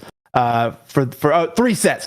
So you're still in the under. So you point to you on yes. that. But we in the top 4. I mean, we see obviously Ramen Blitz with the Talon Viego carry, Sebek with the Talia Zoe Heart comp, Kranos with the Zed carry, and then Renegade with the laser core vertical. So we see a lot of diversity in this top 4, and that gets me excited to watch more. So make sure you stick around because there's a lot more TFT to come.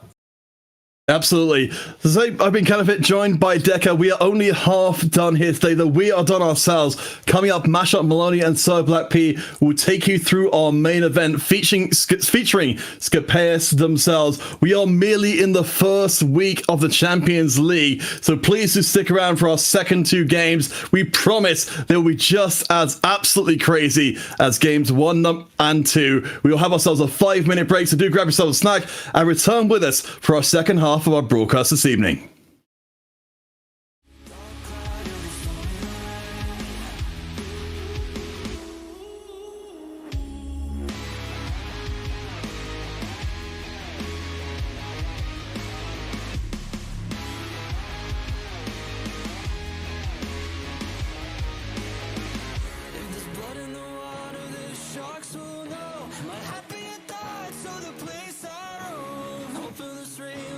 Shelter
Welcome back, ladies and gentlemen. I am back tonight, as is Maloney. We did the last two games last night, and here we are again for the main event. How are you doing, Maloney?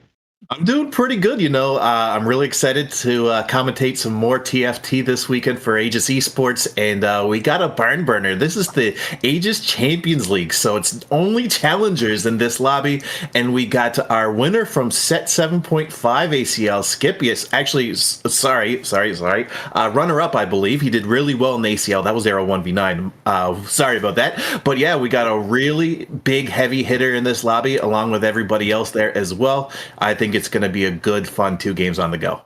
Yeah, and talk about heavy hitters. The 2 games that we just saw were insane. We got 2 games in a row for Ram and Blitz, so that was insane. We saw 2 games in a row last night as well. Let's see if we can get another 2 games in a row by someone here. Maybe it's our guy, a runner-up from our last season, Scipius.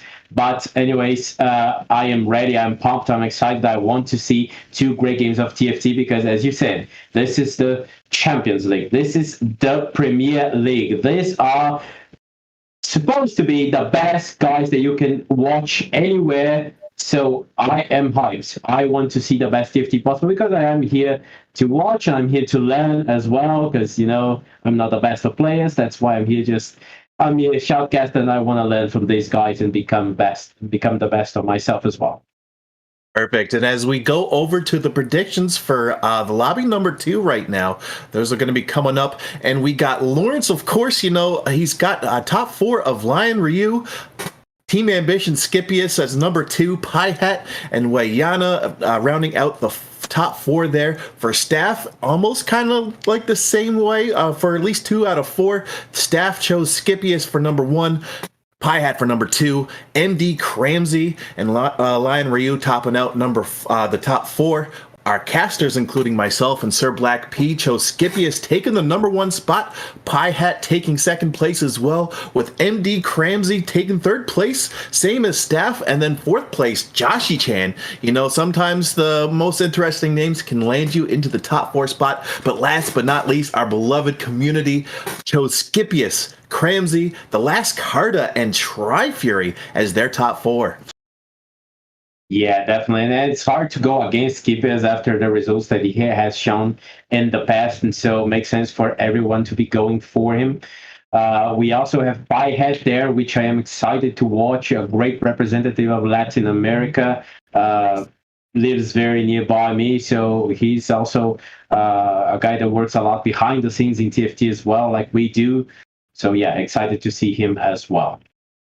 Nice. All right, we're going to be loading up for Game 3 of tonight quite soon here. And I do just want to point out that, you actually do get rewarded for getting consistent first places like Rogunis and Ramen Blitz have. That's our hot points.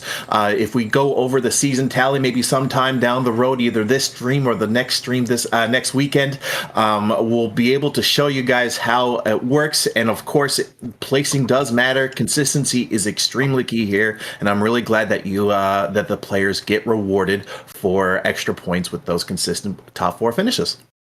Oh yeah, for sure. Consistency is the name of the game for TFT. It has always been.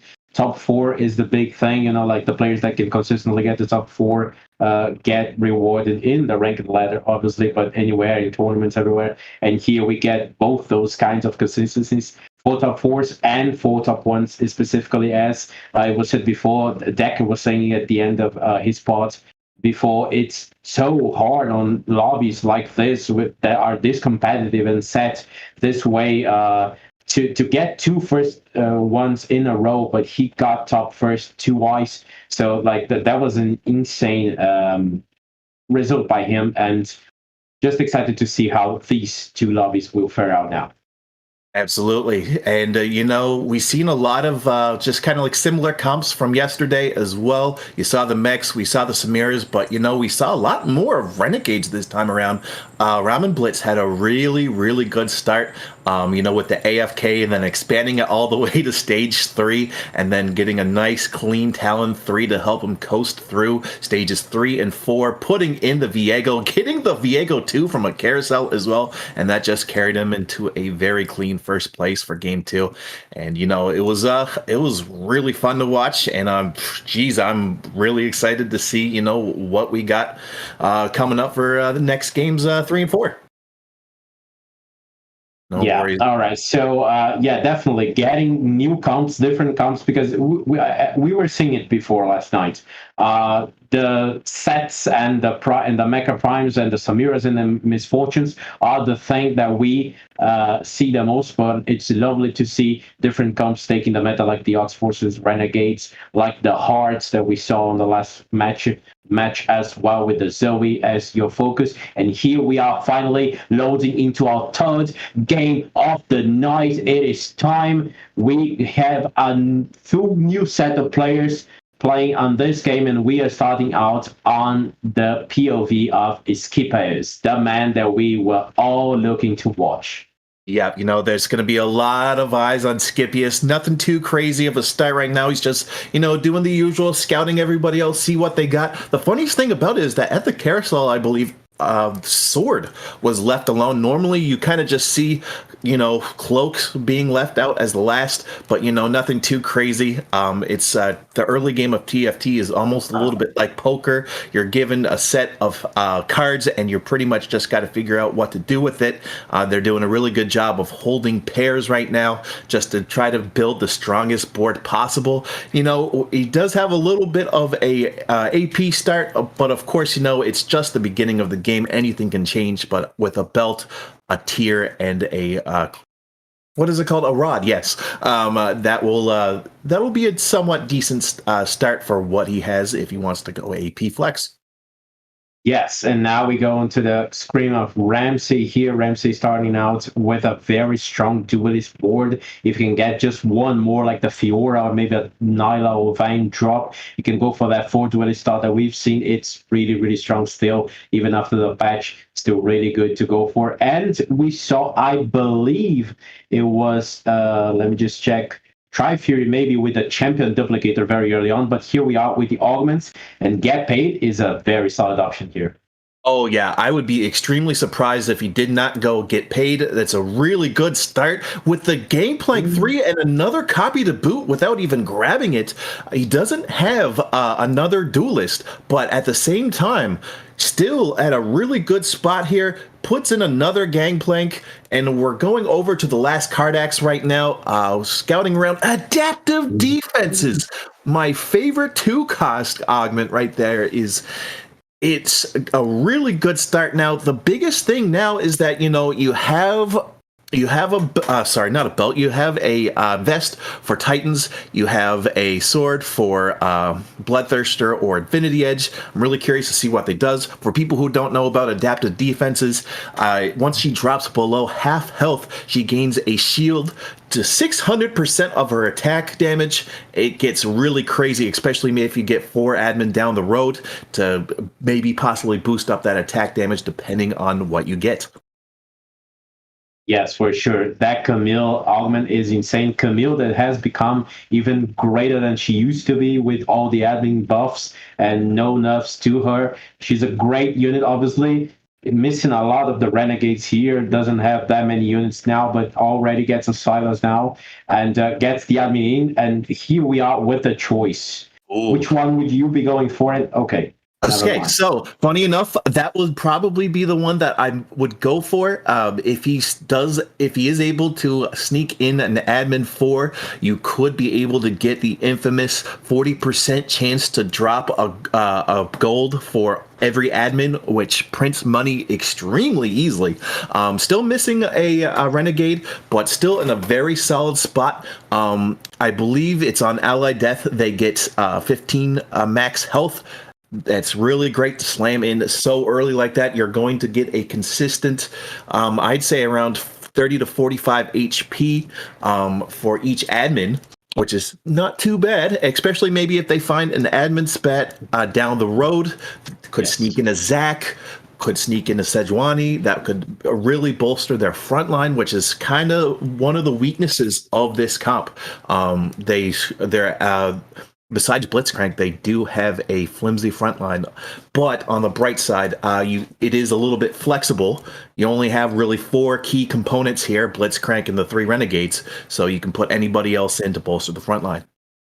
Oh yes, definitely. And everyone that is watching, keep your eyes on Tri-Fury, because not only did he start out with a champion duplicator, but with a 3 underground setup. So he is going for maybe a very good cash out down the line and something really big of a comeback. But now we are on the camera of Piehead. Piehead here, starting out with the Vi augment, which apparently seems to be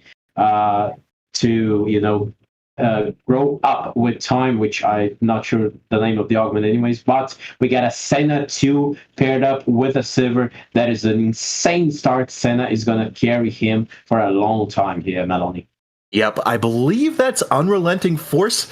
It's basically a built-in Titan's Resolve for Vi. Every time she gets hit, she not only gets attack damage and ability power, but also magic resistance and armor as well. We could see something kind of hilarious like 3 Titan's Resolves Vi with Unrelenting Force. But also still just a solid pick, to be honest. If Piehat decides to stay with Brawlers, they could definitely keep Vi in for the rest of the game. They won't go down an augment, and it's still a pretty beefy frontliner with that augment.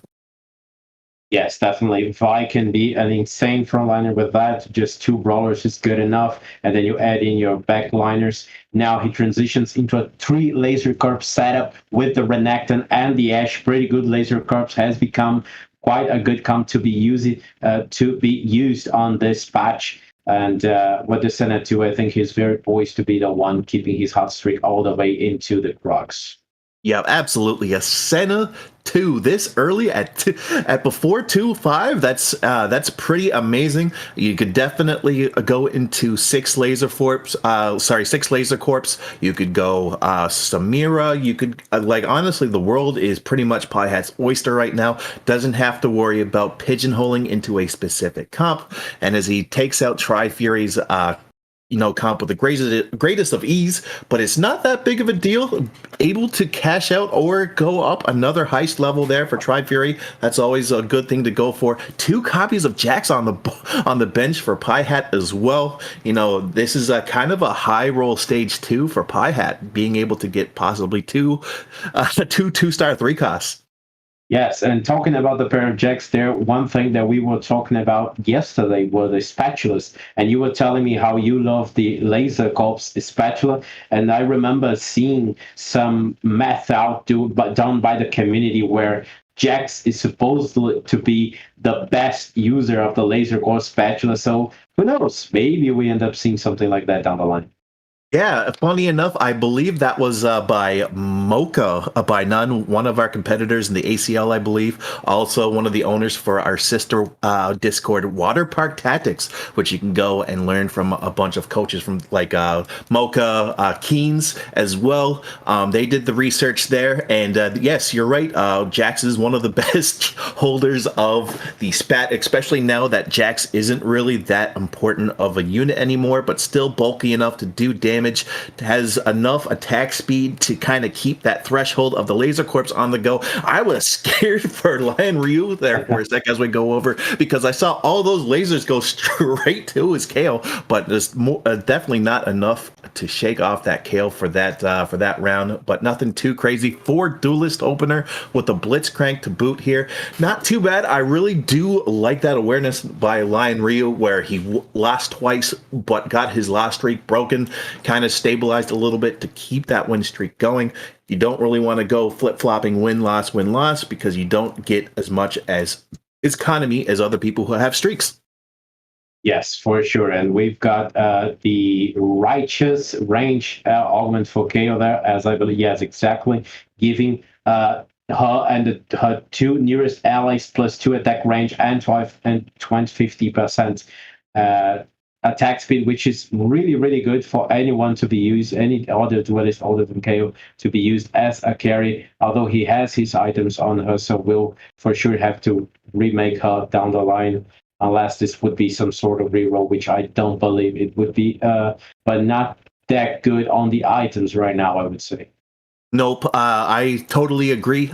This is divine range right now, so it does give Kale and her nearest two allies 2 range and 25 attack speed, so essentially almost a free rapid fire cannon, which is pretty solid. You know, I love my carries with 4 items on them, you know, but you were completely right there. You're going to have to eventually rebuild the Kale, or if they get lucky, you know, they could get a magnetic remover down the road. Yes, for sure. And Byhead here really, really strong. Finally got that pair of Jaxes turning into a 2-star Jax. Plus gets the Senna there with a Gunblade. Doesn't really matter. Just wants to get beefy as possible and uses the Gunblade for the Senna damage, which is pretty decent right now to heal up his team. So yeah, setting up for change on the pivot down the line, but for now, really, really strong. And we get the augment on screen. Second choice, it's golden. Trade sector, the salvage bean, or the preparation are the choices for Leon Rio. Yep, so Lion Ryu, aka Proto, decides to go for the components. Actually, it's the salvage bin, pardon me. Yeah. But as we go over to Scipius, he clicks on Stand United, which is not too bad. You could definitely build a lot of small synergies, what we call horizontal comps. You already have Ace, Brawler, Duelist, Recons, and Laser Corps. You know, you get pretty much an extra amount of attack speed from Ash. This is pretty solid right now, and it looks like Scipius is potentially going for, you know, the 6 Laser Corps comp. Yeah, I love Stand United in general, going for the horizontal comp. As you said, it's really good. You can have a lot of good synergies with a lot of good units in this set. The only downside to it is probably that most of the quote-unquote OP comps of the patch are with just 2-3 synergies online, but maybe you can make something else work with this, because Stand United might be a little bit underrated, but it boosts the power of your entire board massively if you can put like 6-7 synergies in there. Absolutely. We do see a little bit of a team kill between Scipius and Tri-Fury B. He's not dead yet, but he's at a really rough 38 HP right now at 3-3. You know, I haven't ever seen somebody go down before Wolves in my commentating days, but, you know, something might change. Hopefully, you know, he's a challenger. I'm sure he'll be able to stabilize before then. Yeah, we got to check it out whether he is greeding really hard on his rewards from undergrounds, or maybe he already got something. Hoping that he's greeding out, and that's the reason he's at 38 HP. And then we can see some massive comeback in the style that we can see from the econ traits. And here we see the Camille already with the Titans and the IE for less Cardox, but he is still a little bit on the weak side with the Camille 1, can't do too much damage, and Scipius gets the win easily, and it's a 6-0, and we see already a second, but like 2 people at 29 HP at 3-3. That's really, really harsh for them. Absolutely. The thing about playing Camille is that you don't want to go down on HP that badly, because, you know, you're going to be staying at level 6 for quite some time to get that Camille 3. And by the time you finally get Camille 3, sometimes it might not be till the middle of stage 4, or even at the beginning of stage 5, which is not good at all. And by the time stage 5 rolls around, almost everybody's going to have a solid team at level 7, at level 8, while you're just about to get to level 7 around that time, just after you get Camille. It's a little bit rough. I also did kind of notice that the Camille was kind of still in the middle. You kind of want to put her kind of where the Annie was. If they switched spots, it would have been a little bit better, but, you know, maybe they're just trying to kind of squeeze out a last streak, just to go for that one last roll down before Wolves.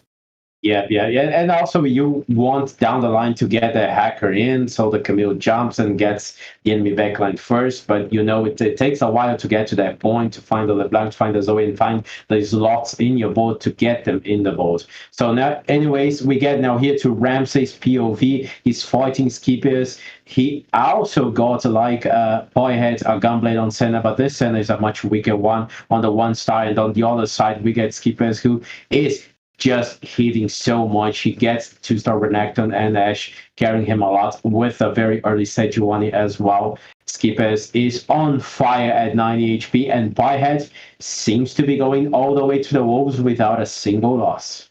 You love to see it. A 10 streak on the way to Wolves there for Pie Hat. Still, Skippy is doing extremely well. We got Wei Yan at 83. Proto, also known as Lion Ryu. Was that 6 Laser Corps? I have no idea. That was crazy. But we're going back to Pie Hat here. Just scouting the board just to see. Unsurprisingly, there's another Laser Corps player. I do like the approach that Pie Hat has. 4 Brawlers, still extremely good. Paired with wow, 2 Sharp Shots, 3 Laser Corps, and Civilian there. If Sivir stays alive in the back line. I also realized, I thought we were in Wolves already, but we're not. We still have one more game, and you mentioned it yourself, the hacker, Camille here, doing a good job taking out the Senna, but, everybody else is still alive. It's going to be rough pickings for Camille, and she goes down. Last Carta still at a really bad spot, greeting with over 50 gold. Yeah, Camille just saved up as much HP as she could for last cards there. The hacker makes a big difference with her jumping on the backline and killing a lot of the units that can kill her allies. Really good there. Made his board better, got the 2-star Camille, but still far away from making that big break with the Camille 3 and all his board leveled up. Let's hope for Tri-Fury and Last Cardex to make those comebacks to see a great game for them here and not dying too soon. And here we get Boyhead dropping 2 tiers. Not the greatest, but you can go for Redemption there, which is really decent. You could go for a Static Shield, for example, as well, which is really good for his laser report. But no, let's see which choices are he's going to make. And the Giant Slayer is the next slam, yeah, for sure. Giant Slayer probably the core item nowadays with so many huge units like the Mecha Prime set, which is the staple.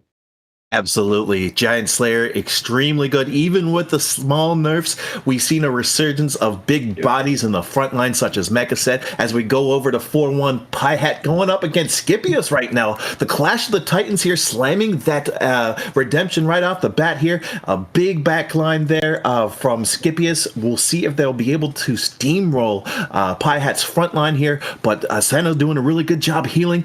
Pushes through now. They're cornered. This looks doable, if not a big win for Pie Hat here. 11 games in a row, 11 rounds, 66. Pie Hat is doing extremely well. I wouldn't be surprised if he slammed into 8 by now.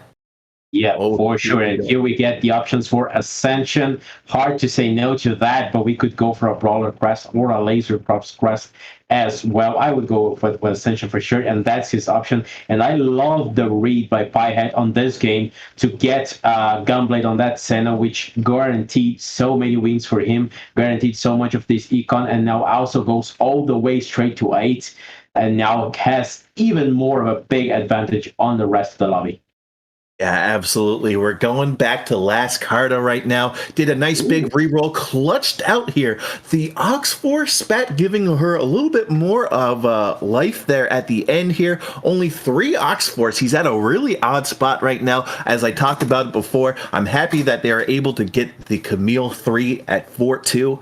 But, only 3 gold. He needs 24 gold to get the 7 here. And we go up against Wei Yan with the Mech Set and the Samira. A swing and a miss for the Camille here, but still doing a good job focusing on, the weaker front line here. The Set was distracted for 2 seconds. The Camille is stunned, but, it's still what looks to be a ascension for Camille as well. This could be enough to close out and stay alive for last Carta. Yeah, definitely a good read on the on and got in a really nice board here, Codex with the 3-star Camille. The Oxford stat is going to be really helpful. Remember, it gives attack speed to your unit as it loses health, which is obviously going to happen in the middle of the fight for Camille. Also, what that just small tiny immunity at the end there, and is now massive and hoping to see the comeback for him. Obviously, a while away from level 7, but doesn't matter. At least what he had to hit, it's hit. Yep, of course, last Kardak's doing a really good clutching things out here. As we go over to Cramsey's fighting a mech misfortune, there seems to be a lot of mechs on the go, unsurprisingly. I believe there was 2 last lobby here. We got 4, is that 4 aces? Yeah, With the least both sides. On both sides. Wow, that's a bit of a high roll for both teams here. But, it's still being a little bit tough for Cramsey. Samira hanging on for dear life, but still the set is just being a menace, reducing her healing. The Ace Fiddlesticks. I love that combination so much. The Ace Fiddlesticks is gross, especially if you put more items on it. I forget if they had, yes, they do. That's so gross, Black P. Ascension on a Fiddlesticks Ace in the corner does so much damage and denies so much HP. Really good stuff for Cramsey. Yes, we saw that Ace Fiddle last night. The way that he can just wait in the back line for everyone to die, and then he just jumps in and instantly kills everyone with so much accumulated AP, plus that 30% threshold on the enemy team, making them really, really squishy, even the biggest of targets. Now he just gotta hit his 2 stars here, but really insane to see 2 people going for the 4 aces, except his opponent had the ace Lee, which obviously not so great as the Fiddlesticks. Oh, 100% here. And we got the Warmog's Redemption and Dragon's Claw. That's a lot of nice health regen on the mecha set. There's going to probably be around, I'd say, 4,000 health, even at just set 1. But we're going up against Proto, aka Lion Ryu, right now. But that team has no anti-heal. This is going to be possibly one of the hardest fights for Proto here. But as I say that, it's already down to half the quarter to 10% gone. Okay, that just, completely derailed my thought process right there. The Samira doesn't hang on. That team just got mowed over before Ascension hits. That's not what you want to see. And here we are with a 1 HP in a dream situation here. But Chachi-chan going down at 8th place. Yeah, Ramsey really happy that he was in 8th place, commemorating there. And we actually had a little bit of anti-healing on the enemy team there, because remember, Gangplank has anti-healing built in his ability, and he did get to hit the set. Also, the true damage and the Giant Slayer coming from the vein in the backline, able to mow down a mere 1-star set. Maybe a 2-star would make a difference, but a 1-star set, still a little bit squishy. Absolutely. Thank you so much for letting me know. And it's pretty good to see. I really like the awareness there I completely forgot about Gangplank's anti-heal there. But as we go to the Hacker Camille comp from last Cardax here, this is a big match for both of them right now. I am really curious to see how they're going to deal with this big body set here. But Camille sneaks through and hits the Samira, takes him out with the greatest of ease. But still, Ace Fiddlesticks with Ascension. Fiddlesticks gets taken out, set almost down here, but the Zoe, the LeBlanc, stalls enough for last Cardax to take out Cramsey at 7th. Yeah, and I love to see this learning that we get from these players. Last game, now this game, how to counter these ace set comps. Hacker is the way to go. We had the Zoe last game, we get the Camille this game. Hackers and getting to the backline and killing the aces before the set can do much, because then, yes, the set is really, really tanky. Yes, the set does a little bit of damage, but he is not going to be able to kill your entire team by himself, and therefore you get a win by just sneaking the backline of the enemy. And, we are over at Pi Hats taking on Aurelian Soul here, but what really perplexes me right now. 15 win streak here with a level 8, possibly going to level 9 here. But the thing that's carrying them besides the front line is Senna 2 with Giant Slayer, Last Whisper, and Hextech Gunblade. I really like the Hextech Gunblade. I used to do it with Jax all the time. It gives them more than enough healing to keep the brawlers alive, to keep them pushing. So, I am really excited now. Level 9 to 30 gold. But, nothing. You got to ask yourself now, what's your game plan? What do you want to transition to? Are you going to be able to keep the Vi? We'll see. Yeah, but the truth is, he is really well set. He isn't even rolling down. He's comfortable this way. Way to enough HP and gold to just stay safe in this game and plan out his game slowly. Now he fights Leon Ryu with all the duelists. Check out the Vayne in the backline there, trying to demolish the brawlers with her true damage and the Giant Slayer, but it isn't the easiest of jobs. That Vi is really tanky the brawlers as well. The Zed with the Edge of Night gets to survive a little bit more, almost kills, and it's the first loss for Piehead. Finally, very close one there, but the Vayne clutched it out. Yeah, but what doesn't kill you makes you stronger. A really good pick up there. Samira too with the Janna here. Decides to go for 2 sure shots here because he hasn't found Aphelios. But we go over to last Kardax board. The Camille player still alive and not even the lowest placing person right now. Wayan's at 5 HP. Kardax at 15. Tri-Fury still hanging on at 16 HP. But there's a big gap between the top 3. 47 for Proto, aka Lion Ryu, as we go over to Piehead versus Kardax. Yeah, it's definitely going to be quite the uphill battle there for the people below 15, 16 HP. Now we get to see the Camille, but she didn't go for the Samira there, so it's dangerous. Samira already focusing fire on Camille. She tries her best to kill the enemy Vi, but it's so tanky with the unrelenting force, and it's impossible for the Camille comp to get through all that tankiness. Last Kardax goes to his last HP. 1 life left, and here we see maybe the death of Anna. That set is really trying, but it's not enough. Rihanna gets the 6th place. Yep. So we got last Kardax looking really rough, at the very beginning. Saved up a lot of his money to do a gargantuan roll down to get Camille 3. I'm really glad that helped him out. He was able to get more Ox Force in there. So Ox Force with the Urgot getting a little bit more money with the Spear of Shojin as well.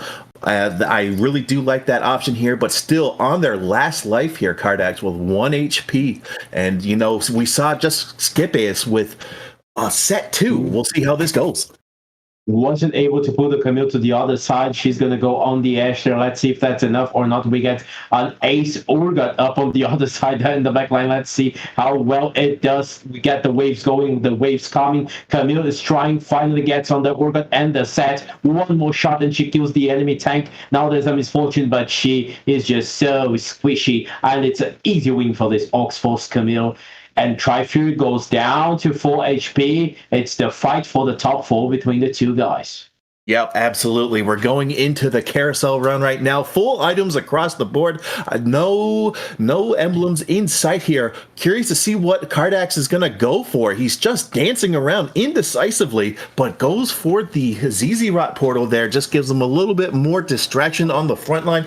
Absolutely nothing wrong with that. It gives Camille a little bit more time to smack the back line. But as we go over to Team Ambition Skip-Ace, the Ace Urgot, that's really interesting with that huge tidal wave that just kind of comes to get you. He could actually eliminate so many people at the same time if they are in that 30% threshold here. Trying to find one more Mordekaiser, finds the Aurelian, I almost said Aurelian Soul, the Aphelios, but he's just trying to figure out what exactly to go for here. He's trying to get the two other mechs, Draven and Jax, up to 2-star, giving Set more HP but no dice, but he's still in a good spot to get top 4.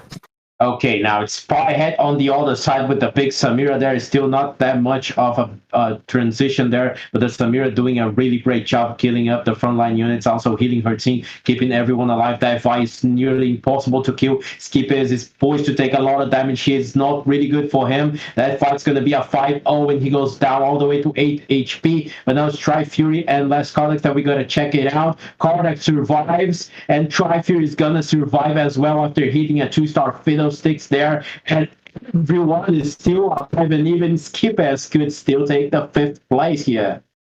This is unreal right now. We're back at Cardex's board right now. Talon 3 with an Edge of Night and a glove. We still got that very strong Camille here. Urgot in the back. Zoe in the back. This is still a really good spot here for Cardex. Trying to figure out what to do here. I do love the fording on what looks to be either Proto's board or Pie Hat's board here. Switches at the last minute. Clutch. Going up against a Ghost board. Yeah, I got it going up against the Ghost. Right side on the Camille. Camille gets the Thalia really fast, and it's dead. And now it's the Fiddlesticks. A little bit of a worry there because he's going to come in really strong with those two AP items buffing him up. But now Camille is really safe. We know Ghosts tend to be a little bit more weak. So it was a fine fight for Last Kardex. And now we got to check whether Tri-Fury or Skippers are going to die, and they are actually facing each other, so one of them has to go down, and it is Tri-Fury taking the 5th place after that big underground comeback, tried to come back, but it's just the 5th place. Yep, good stuff to Cardex, holding on for dear life at the bottom 2 for such a long time, and just clutches it out there, getting a nice top 4 here. Scipius at a close to death, what seems to be like in the single digits. Proto, also known as Lion Ryu, with 21, and Pie Hat still looking extremely strong here. What looks to be like 81 HP. It's too lit for Pie Hat right now. Yeah, 92 HP, I believe, 82 HP on Pie Hat anyways. Like, it's insane result by him. I gotta say, I personally was not only looking forward to watch him play, but I also voted on him for this game. I thought he was gonna get a good result, and here we see it. It's insane. His development in this match, just going all the way straight to level 9, using that Senna as the holder with the gunblade, healing all his front lines, keeping everyone alive so that the Senna would do the work slowly, and now transitions into Samira. Insane game, insane read on the lobby and on the meta by Pie Hat. Great game. Let's see if he can finish it out with the top 1, but now he has to fight our Last Kardex man. Yep, so Pie Hat, Last Kardex, it's going to be really key for both players to do well here. We got the Camille running over the right-hand side, but the carries are on the left-hand side with a nice pick on the static shift there, taking out the backline here. But the Vi 2, even with Unrelenting Force, falls to the Camille here, clutches out here, leaving just the Zeeks, and Pie Hat losing HP. Skippies going down on 4th place right now, -9. Lion Ryu still holding on with 11 HP with the Fiddle 2. Yeah, great stuff here. The Camille doing the work there, gets the win for Last Kardex, and he still survives. He has his hopes up to maybe get up to that 2nd place. Who knows? Maybe even the 1st place, even though it's going to be an insanely uphill battle there. Now we get to see one more fight. This time we're going over to the POV of Leon Ryu, and it is time for him to go 1v1 with Last Kardex. One of them might be going down, Maloney. Absolutely. I really like this. He has the duelists on the front line, including Vayne, so they wouldn't get touched by the Camille, but I don't really think it matters too much here because the Camille is turned into a bulldozer running everybody over. Edge of Night is over for the Zed, and it looks like a clean win there for Last Kardex as Lion Ryu, also known as Proto, goes down to 3rd. But here we are, Pie Hat and Last Kardex. Last Kardex was in the bottom 2 for the pretty much the majority of the lobby right now, but what a great way to go. I am going to scream. Well, I'm not actually going to scream, but I will be happy for Kardex if he clutches out of 1st place against Pie Hat. Yeah, it's gonna be insane. Come back at 1 HP, 79 on the other side. Let's see who can do the best job. It's the clump up here on the corner to protect himself from the Camille. Camille coming up from the other side, all the way on the left side there. Check it out, because that is the unit you got an eye for. Camille is the one who can kill everyone, but she needs to work a little bit more. She got CC. That's really hard. Camille finally gets to the Samira. Insane play. He just stuns everyone, kills everyone. Camille, it's nuts. But now there's the fight. All the rating falls on her. Camille gets the song there, but not enough. And it's the win for Piehead after a great, brilliant game. It just sips a cup of water because that was a nice, fine job done by him. That was extremely clutch by Piehat there. I really liked the idea of fording up. One way to deal with that is to kind of have all of your units on the back line for the other team to kind of come up towards you. Didn't go for that way, but, still had a talent to try to harass the back line, but it wasn't enough. The Fiddlesticks 2 clutches out and gets a big win for Piehat there. Yes, and I am sure to give myself an annotation there with the Senna. Damn, that unit can do work. It got him all the way to level 9. Nice job. Senna it seems to be a little bit an underrated unit here and there. Not many people play her, but Piehead made great use of it. Obviously, got it to start really early, which helped. But anyways, really great use of the Gunblade as well, which is not the one item that we see that much on the meta, but got him to level 9 and got him the first place. Yeah, I do love that Gunblade. I kind of was a little bit confused at the point, but the modus of the Gunblade is to heal the front line as much as you can, and with the Senna hitting the back line extremely easily, depending on how they're lined up, it hits a lot of people, which does a lot of healing for Senna and her ally. So it's I found that a really good idea, and I might kind of steal that myself if given the opportunity. Yeah, so guess now we would just take a small break, and we will be going back to game 2 and talk about the predictions as well. Game 4 actually of the night, but game 2 of our block really, really soon. Awesome. See you guys soon.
And we are back. It's time for the last game of the night. It's game 4 of the night, game 2 of this lobby. But first, we got to talk a little bit about the results of last game, Maloney. Anything you want to point out specifically about, besides what we already talked about?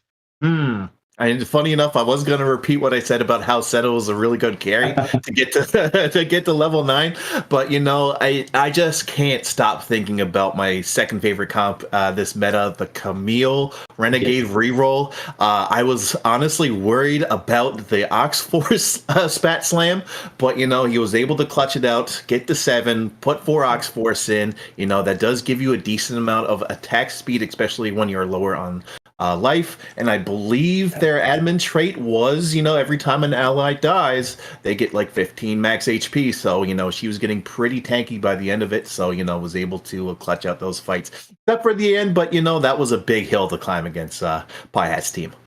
Yes, for sure, big hill to climb, but great comeback there for Last Cardock. So, anyways, great results for them. Anyways. So now let's go over the predictions and the results from Lawrence, the staff casters, and the community for Lobby 1.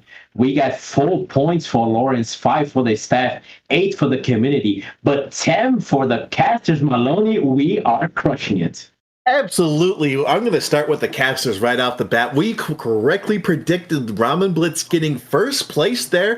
Dawadowski there. Renegade getting third place exactly was a nice little touch there too. And Kranos, was able to get there. Dawadowski wasn't able to make it into top 4, but, still, getting 3 out of 4 with 2 exact placements is the chef's kiss there. We're going to the community right now. Top 4 was able to predict 3 out of 4 placements with Renegade, Ramen Blitz, and Kranos. We're all big fans of Dawadowski by the looks of it. All four groups picked him, but unfortunately didn't show up this time around. But of course, we got more than enough weeks there for him to bring it back. Staff unfortunately got none of them right. Lawrence almost got none of them right, but got Ramen Blitz in the top 4. Yes, perfect. And now we are ready and set to go into our game 4 of the night, our second lobby for these players. We gotta see and watch out while the Piehead can get another result and be one more person to get that 2 top firsts in a row, or maybe that we're gonna get the result from somebody else as well, because Last Cardock was looking really good last game. We saw some other really good builds as well. Anyways, what your predictions here, Melanie, personally? So, I don't think Piehat can high roll like he did in stage 2 last time. If he does, I'm going to be flabbergasted, but we're going straight in. Cramsey is our first point of view for game 4 here. Decides to grab a cloak. That's not too bad. Not a cloak. That is a vest. Pardon me, a vest. A pretty good solid start there. AD comps are getting a lot more popular right now, so you could slam a Bramble vest, you could put in a Sunfire cape, because healing is still rampant, even with the mascots getting nerfed.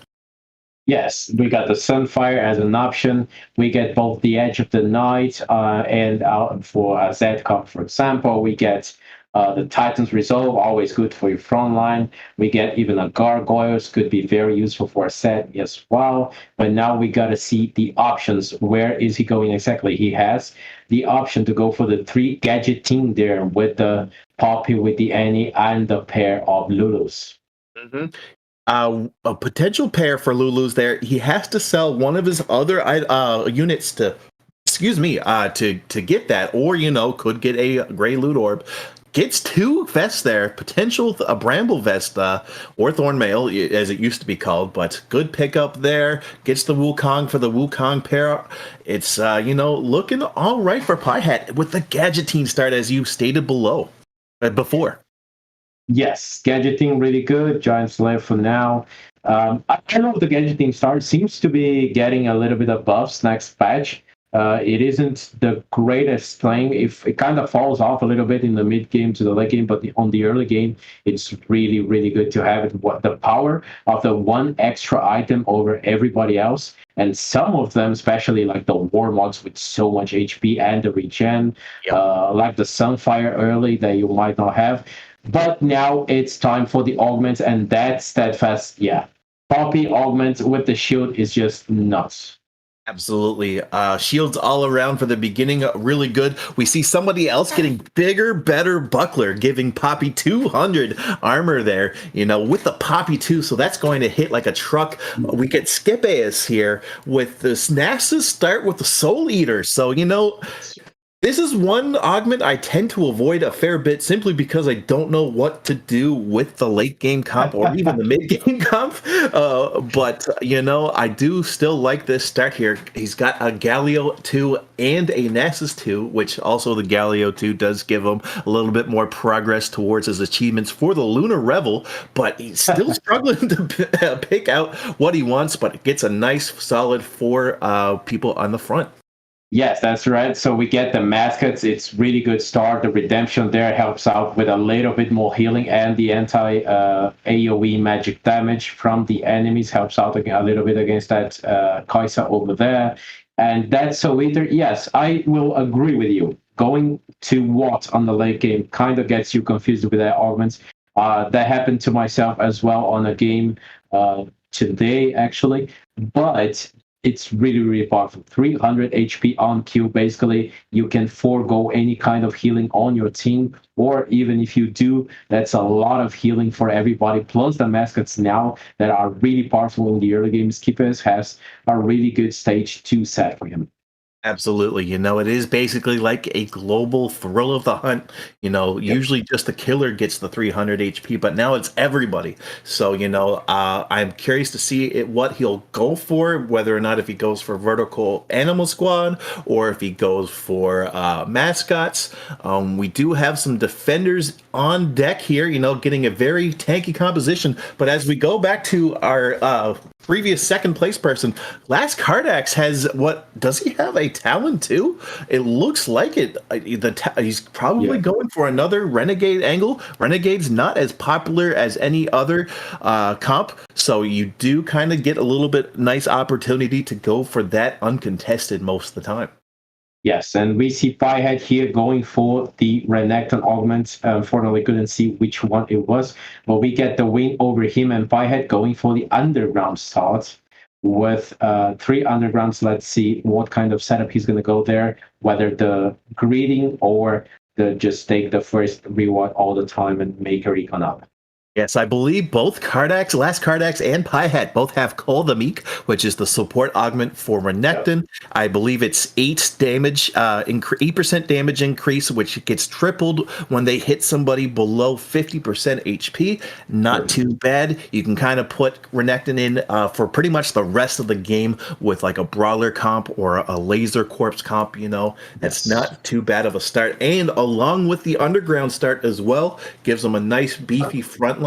Could still possibly lose, but there would be close clutch losses like 2 HP, 4 HP.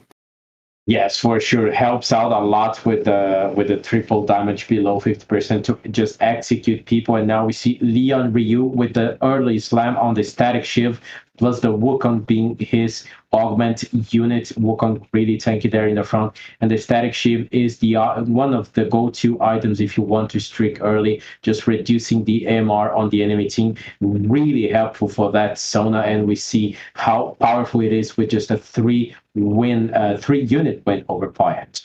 Yep, and this is the scary thing right now. You can go pretty much whatever you want for an AP flex comp, especially with this extremely nasty well, I almost said augment. Yeah, there we go. It's re-energized. Even with the nerfs from 75% to 60, it's still extremely good, especially for those mech misfortune comps. Even the 7-star guardian comps is still extremely ridiculous because you still get like pretty much 100% of your mana back from re-energize with that trait. So I'm really excited to see where Proto, aka Lion Ryu, goes with that build.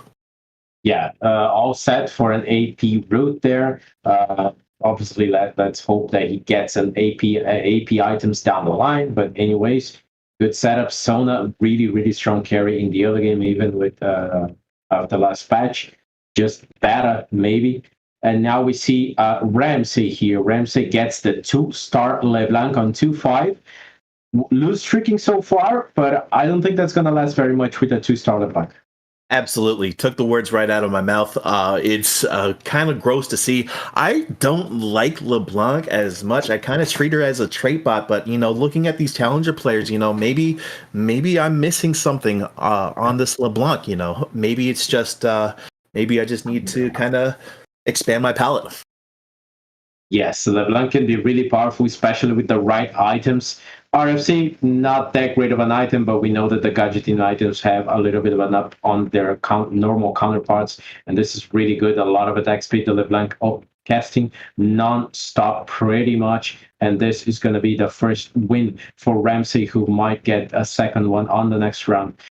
Just getting a 3-cost 2 stars this early in the game is really powerful. We saw what Senna did for Piehead last game. LeBlanc is no different. She can dish out a lot of single target damage, and the good thing is she transfers her orbs if she kills the unit, so nothing is wasted. And look at this high roll. Soraka at 2-6 here. It's around a 2% chance to get a forecast, but a lot of people tend to forget that getting a specific forecast is even less than that. I believe there's 18 for. How many forecasts are there? 12. So it would be like a 2 in a 12 chance to get your forecast of your choice at level 5. Extremely rare. Yes, it's about 12 forecasts, and that's insane. Now let's see if we can get to the 4 admin and take a second buff to the team. But really, really good. This one, I'm just not sure whether he's happy or not to have slam that rod on the LeBlanc there. Maybe he would want to build a Soraka, but maybe I'm wrong. Maybe the LeBlanc is the one to go for as well, but don't know. Let's see what he does. But yeah, it's 2 wins. That's a 4-0 against Piehead. Piehead obviously having a very different game from last game. Last game, he was fully win streaking, being the top of the lobby. Now he's coming from below. Let's see if he can make a comeback. Absolutely. That's the thing about it. He had a really big high roll beginning. He had 2 copies of Jax and Senna 2 before stage 3. Was able to clutch out that. But now we're in a little bit of a weird spot. He does get Cramsey does get the Lux 2. No place to, put her in right now. Especially even at 6, it would be 3 Spellslinger. So, but he does have the Annie there as well. So I do feel like, actually, I'll save that piece for later. But as we go to Proto, aka Lion Rio, still not a bad board. Still trying to figure out what exactly they want. They need to find a sword for Shojin, but what are they gonna do with that? Possibly Titan's Resolve on the front line. That's a really good pickup.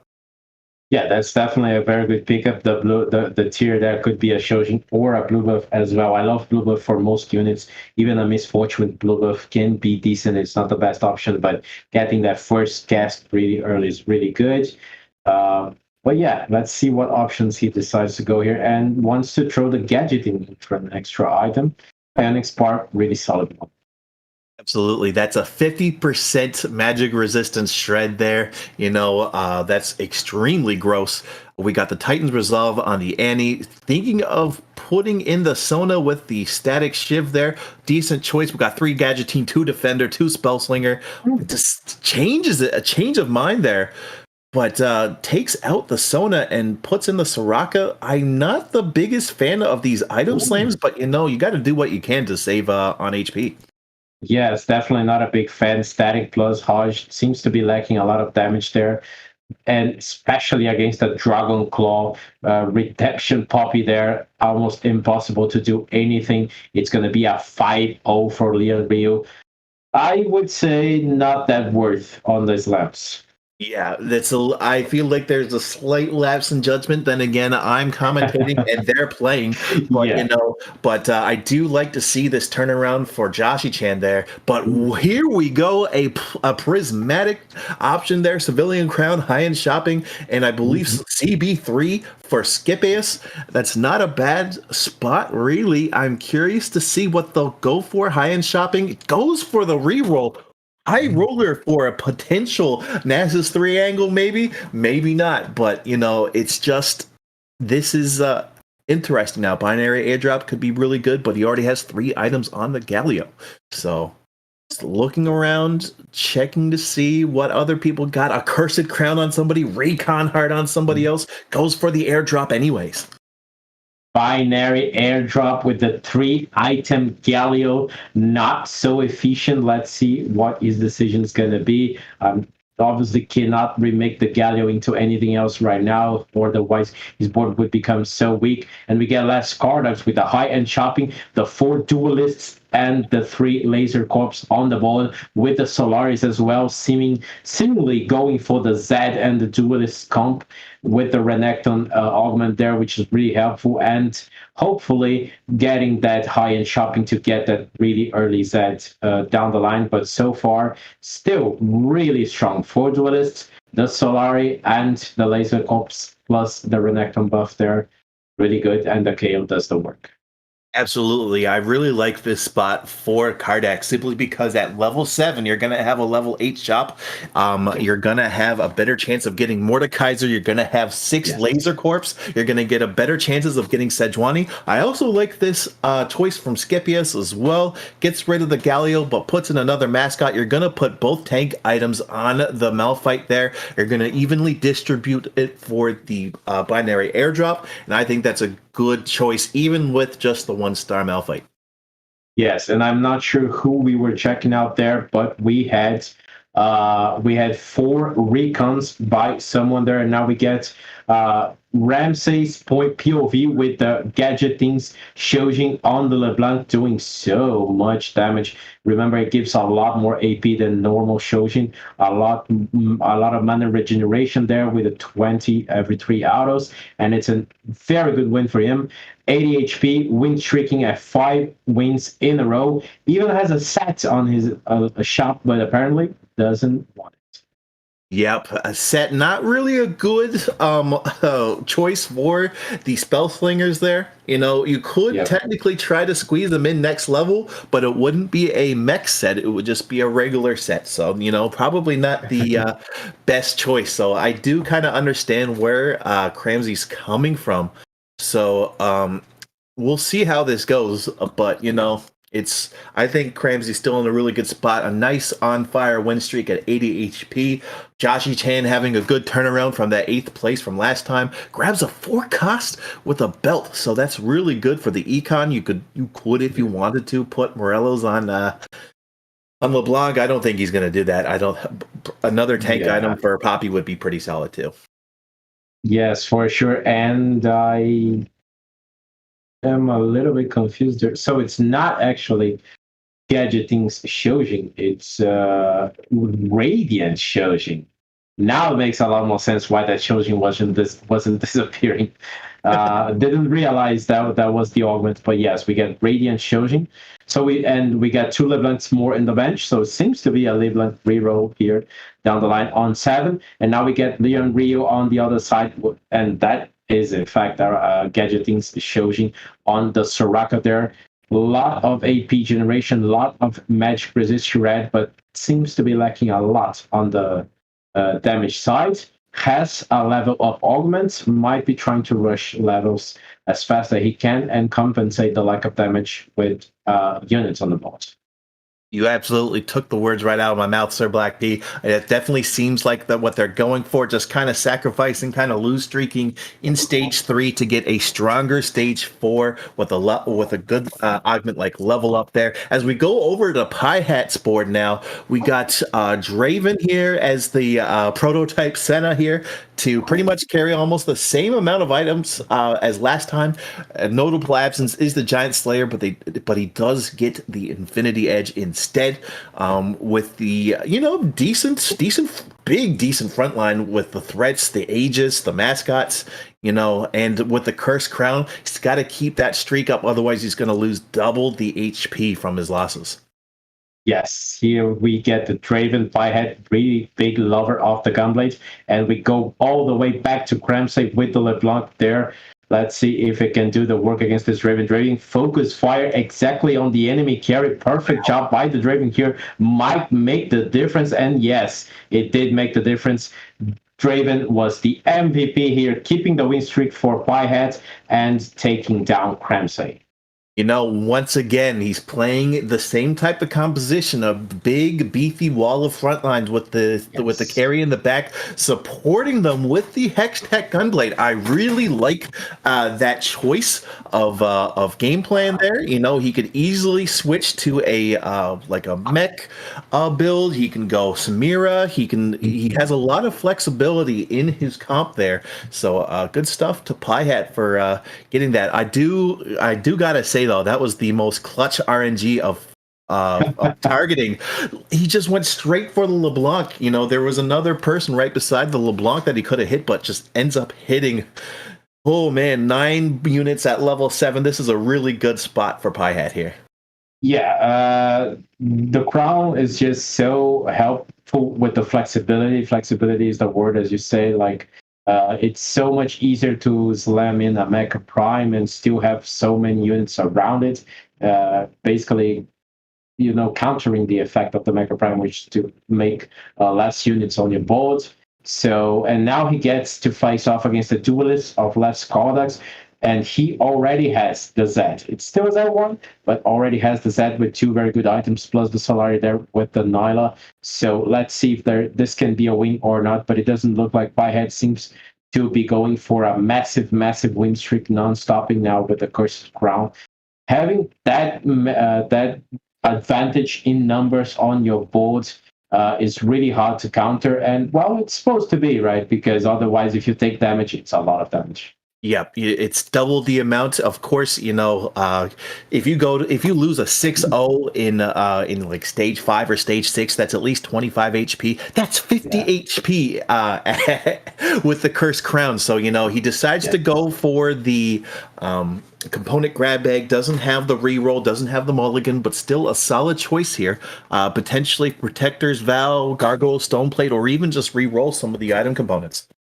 Yeah, I gotta say, I'm a big fan of Protector as well. It was a little bit changed from last set, but still really good to get one of your units like the Mordekaiser, like the Zeg, like the Sejuani to cast, to go throw the first cast on really fast. But goes here with the Static Shift plus the Jeweled Gauntlet on the Aurelion Soul, plus 1 tier. So we're looking for a 3rd tier item there for a carry on the ASO. And now we get Rihanna on the other side with the Mech Prime set, finally set in, and the Samira there with the Giant Slayer, and also a Gunblade. People seem to favor a lot the Gunblade on this lobby, and let's see whether it's going to be capable of taking down this Draven, but there are so many units, and the Mecha Prime set, still 1 star, doesn't seem to be enough. The anti-healing on the ASO also really helped there.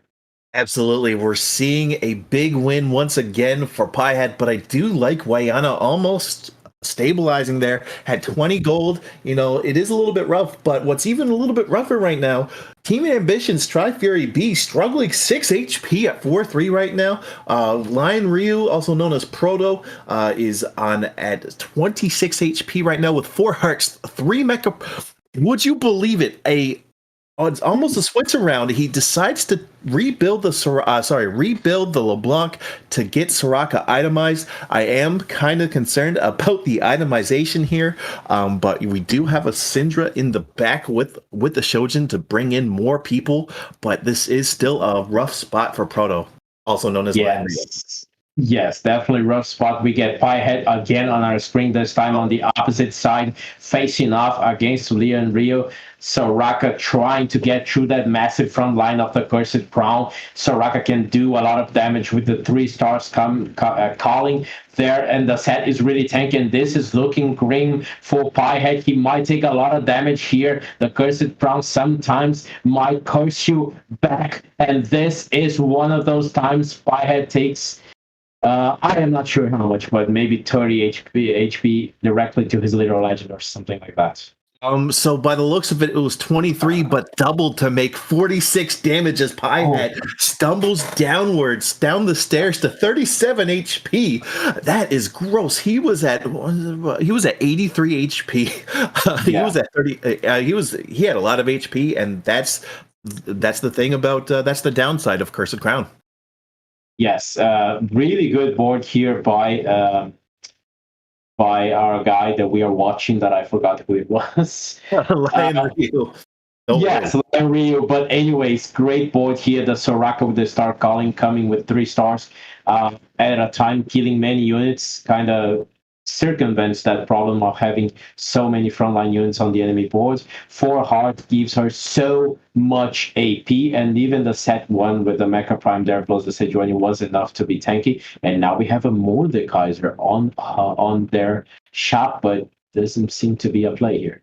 Yep, no, it doesn't have enough on their board. I'm surprised they didn't sell the Sona or the Cho'Gath here to try to donkey roll some more to get that set 2, to get that Soraka 2. You know, you're in a rough spot with 26 HP, but here we go against Last Cardex is doing a lot better now with the Z2. No hacker, but Z2 with Runans and Edge of Night going in, going to give him enough of distraction there, but I believe the Edge of Night was used right while he was stunned. That is the worst feeling in the world. Going to have a hard time to take out the set there, just collapses against Lion Ryu's team as he takes a fair bit of damage.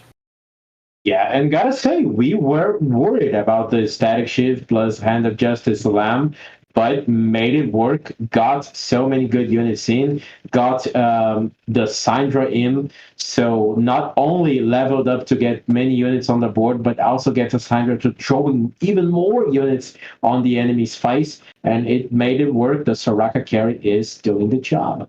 Yep, so we got 6 Laser Corps on the go here, 37 HP, but still in a decent spot. He's just trying to figure out what exactly to do with that. You could get like 2, if he gets 2 vests, he could make 3 lockets for the Nyla. We'll see how this goes in Aurelion Sol. Excuse me. But now we're going up against Weian once again. This is the Mech Samira, but Samira only at 1 star right now, but still Zet's kind of struggling to take out the set. And the Vayne's trying their best, the Zeds trying their best too, but they're just getting run over right now, even with the 2 HP from the set. Takes down Last Cardax at a rough spot at 25 HP. Yeah, very rough spot. Tri-Fury as well. The 6 Spy had lost even more HP and is all the way down to 13.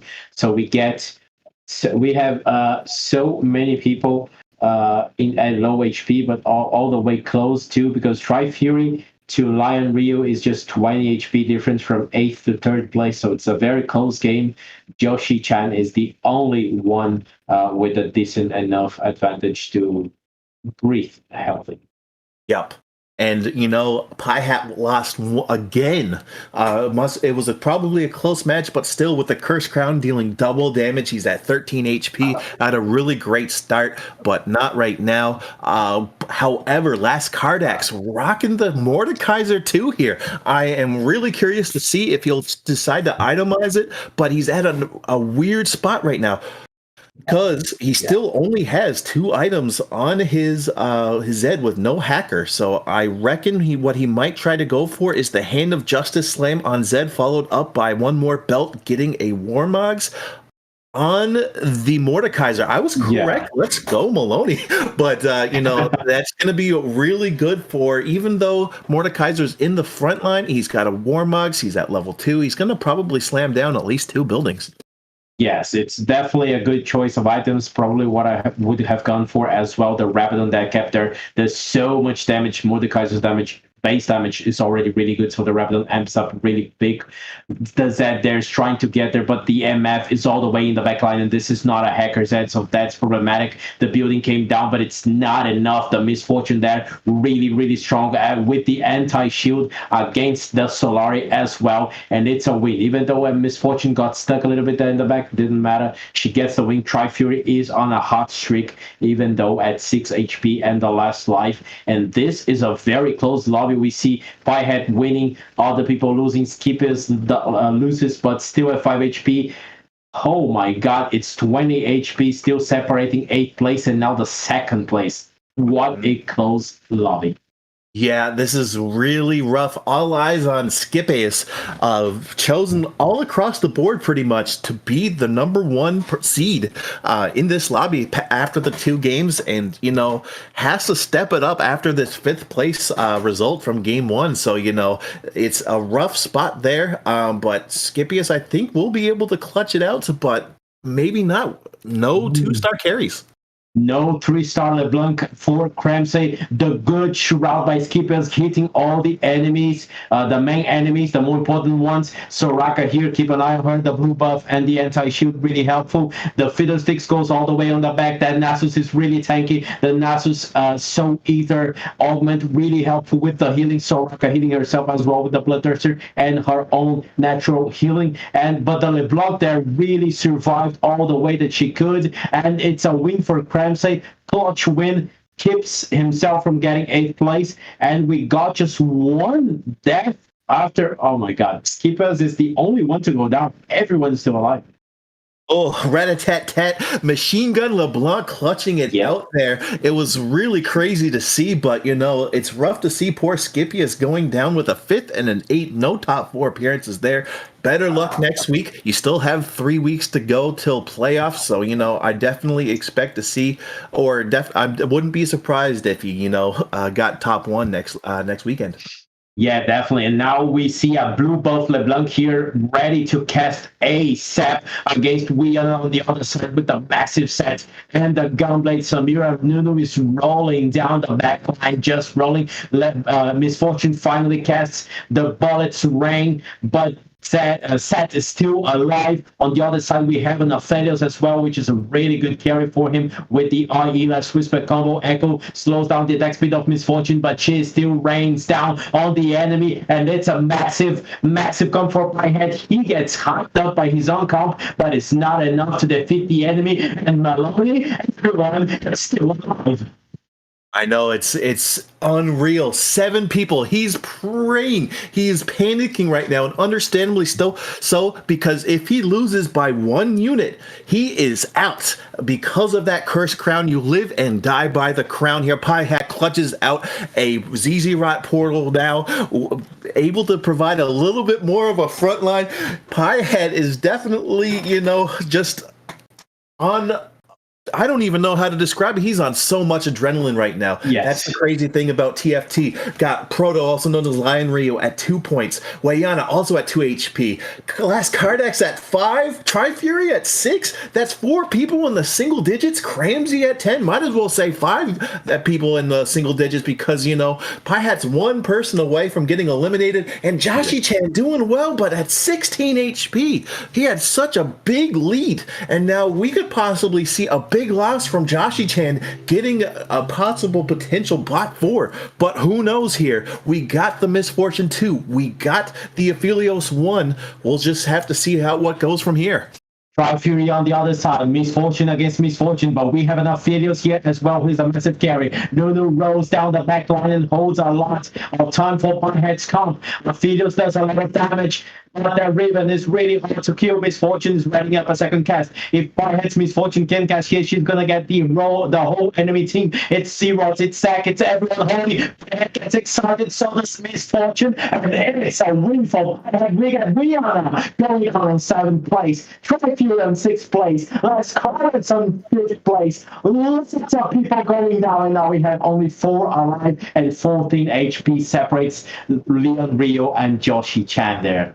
Absolutely wild. A 3-car pileup making top 4 right now at 5-6. This is unreal right now. Lion Ryu clutching it out here. So is Cramsey with that. Soraka with the Jaina. So that's a good pickup for Cramsey there. Joshi-chan rocking the Recon Urgot, which is a little bit interesting to me because he could be in a good spot with that ult, but then if somebody's near him, he runs away and might swing and a miss with that undertow.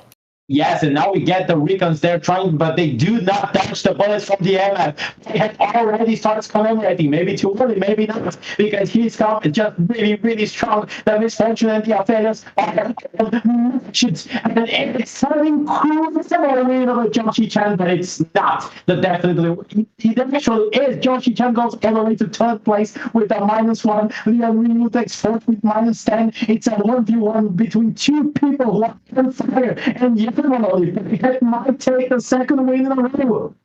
Yeah, this is absolutely unreal right now. Cramsey and Pie Hat on a nice win streak right now, 4 each going into the round against Zach. They're getting a little bit more items there to be able to clutch out the last game.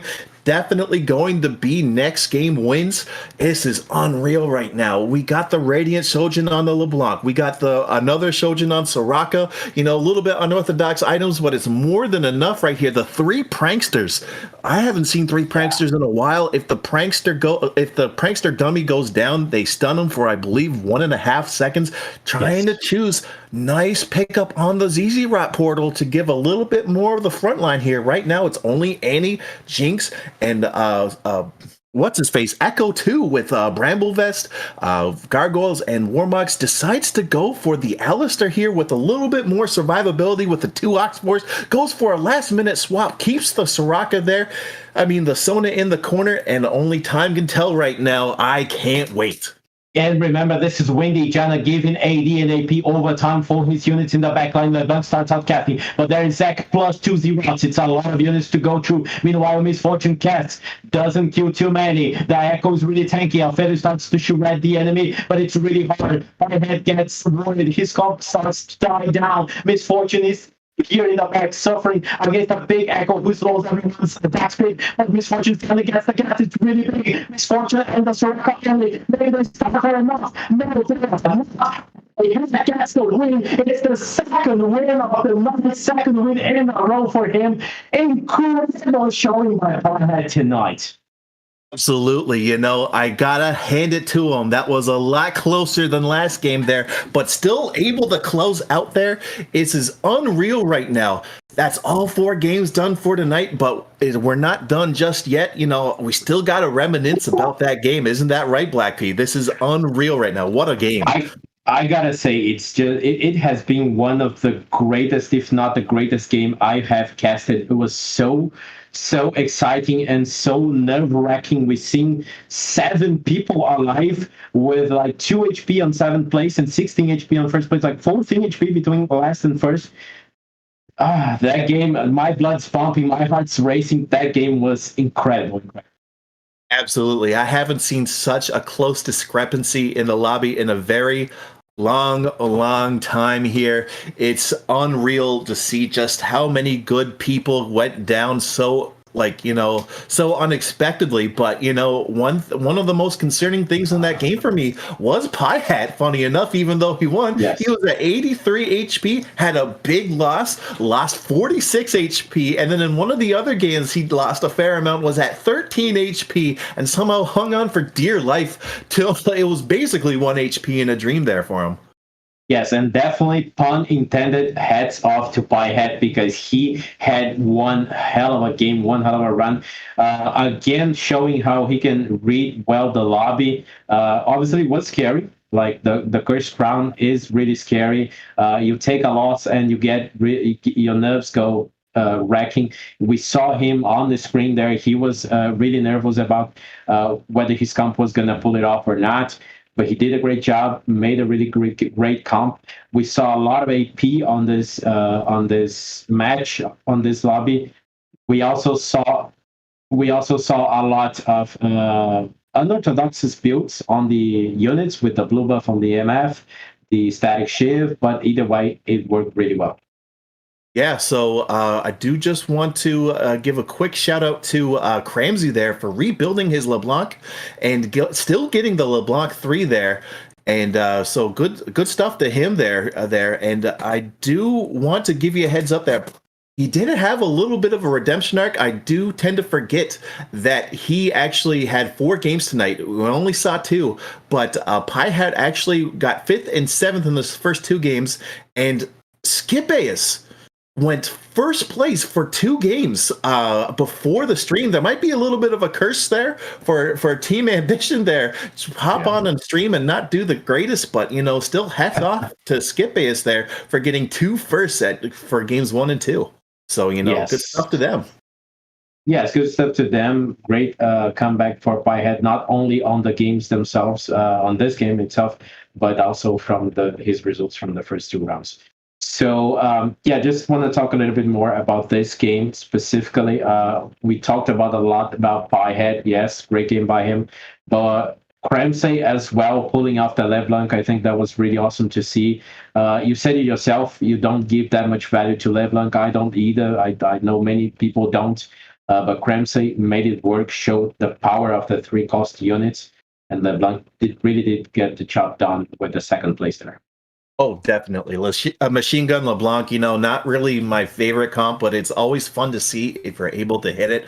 One of the weaknesses I find in that comp is that, the front line doesn't really seem to complement it, and it doesn't really seem to pop off before, you get the 4 spell slingers. And if you don't get LeBlanc to 3-star, you're not always going to get a top 4 if you don't get LeBlanc 3-star. So it's mind you though, it's still a solid comp to play, and shout outs to Cramsey for pulling it off quite well. Yes, exactly, pulling it off really well. And we saw a good sequence of 2 lobbies here where people were innovative. They tried to pull different comps, and we did not see a massive dominance of Mecha Prime set with the aces anymore. Even the Fiddlesticks with the ace that we saw there that was really powerful didn't get that much of a result in the lobby. So I like to see those things. I love to see the Mecha Prime. I love sets to be in the meta after a patch of non-existence. But it's also lovely to see that it isn't as worrisome as we thought when the patch started out, thinking, oh my God, this is going to be sets everywhere all the time. No, people know how to counter this. And especially in a challenger level league, obviously, people really know how to circumvent that kind of meta comp. Yeah, absolutely. I believe you noted it, or possibly some of our casuals beforehand. Static Shiv, a really good option against a set that we did see a fair bit through a couple of players, because, of course, the lightning bolts bounce off of set and hit the backline. So if you have somebody quick enough, they could possibly kill the backline, especially if the said backline has no sustain, no omnivamp.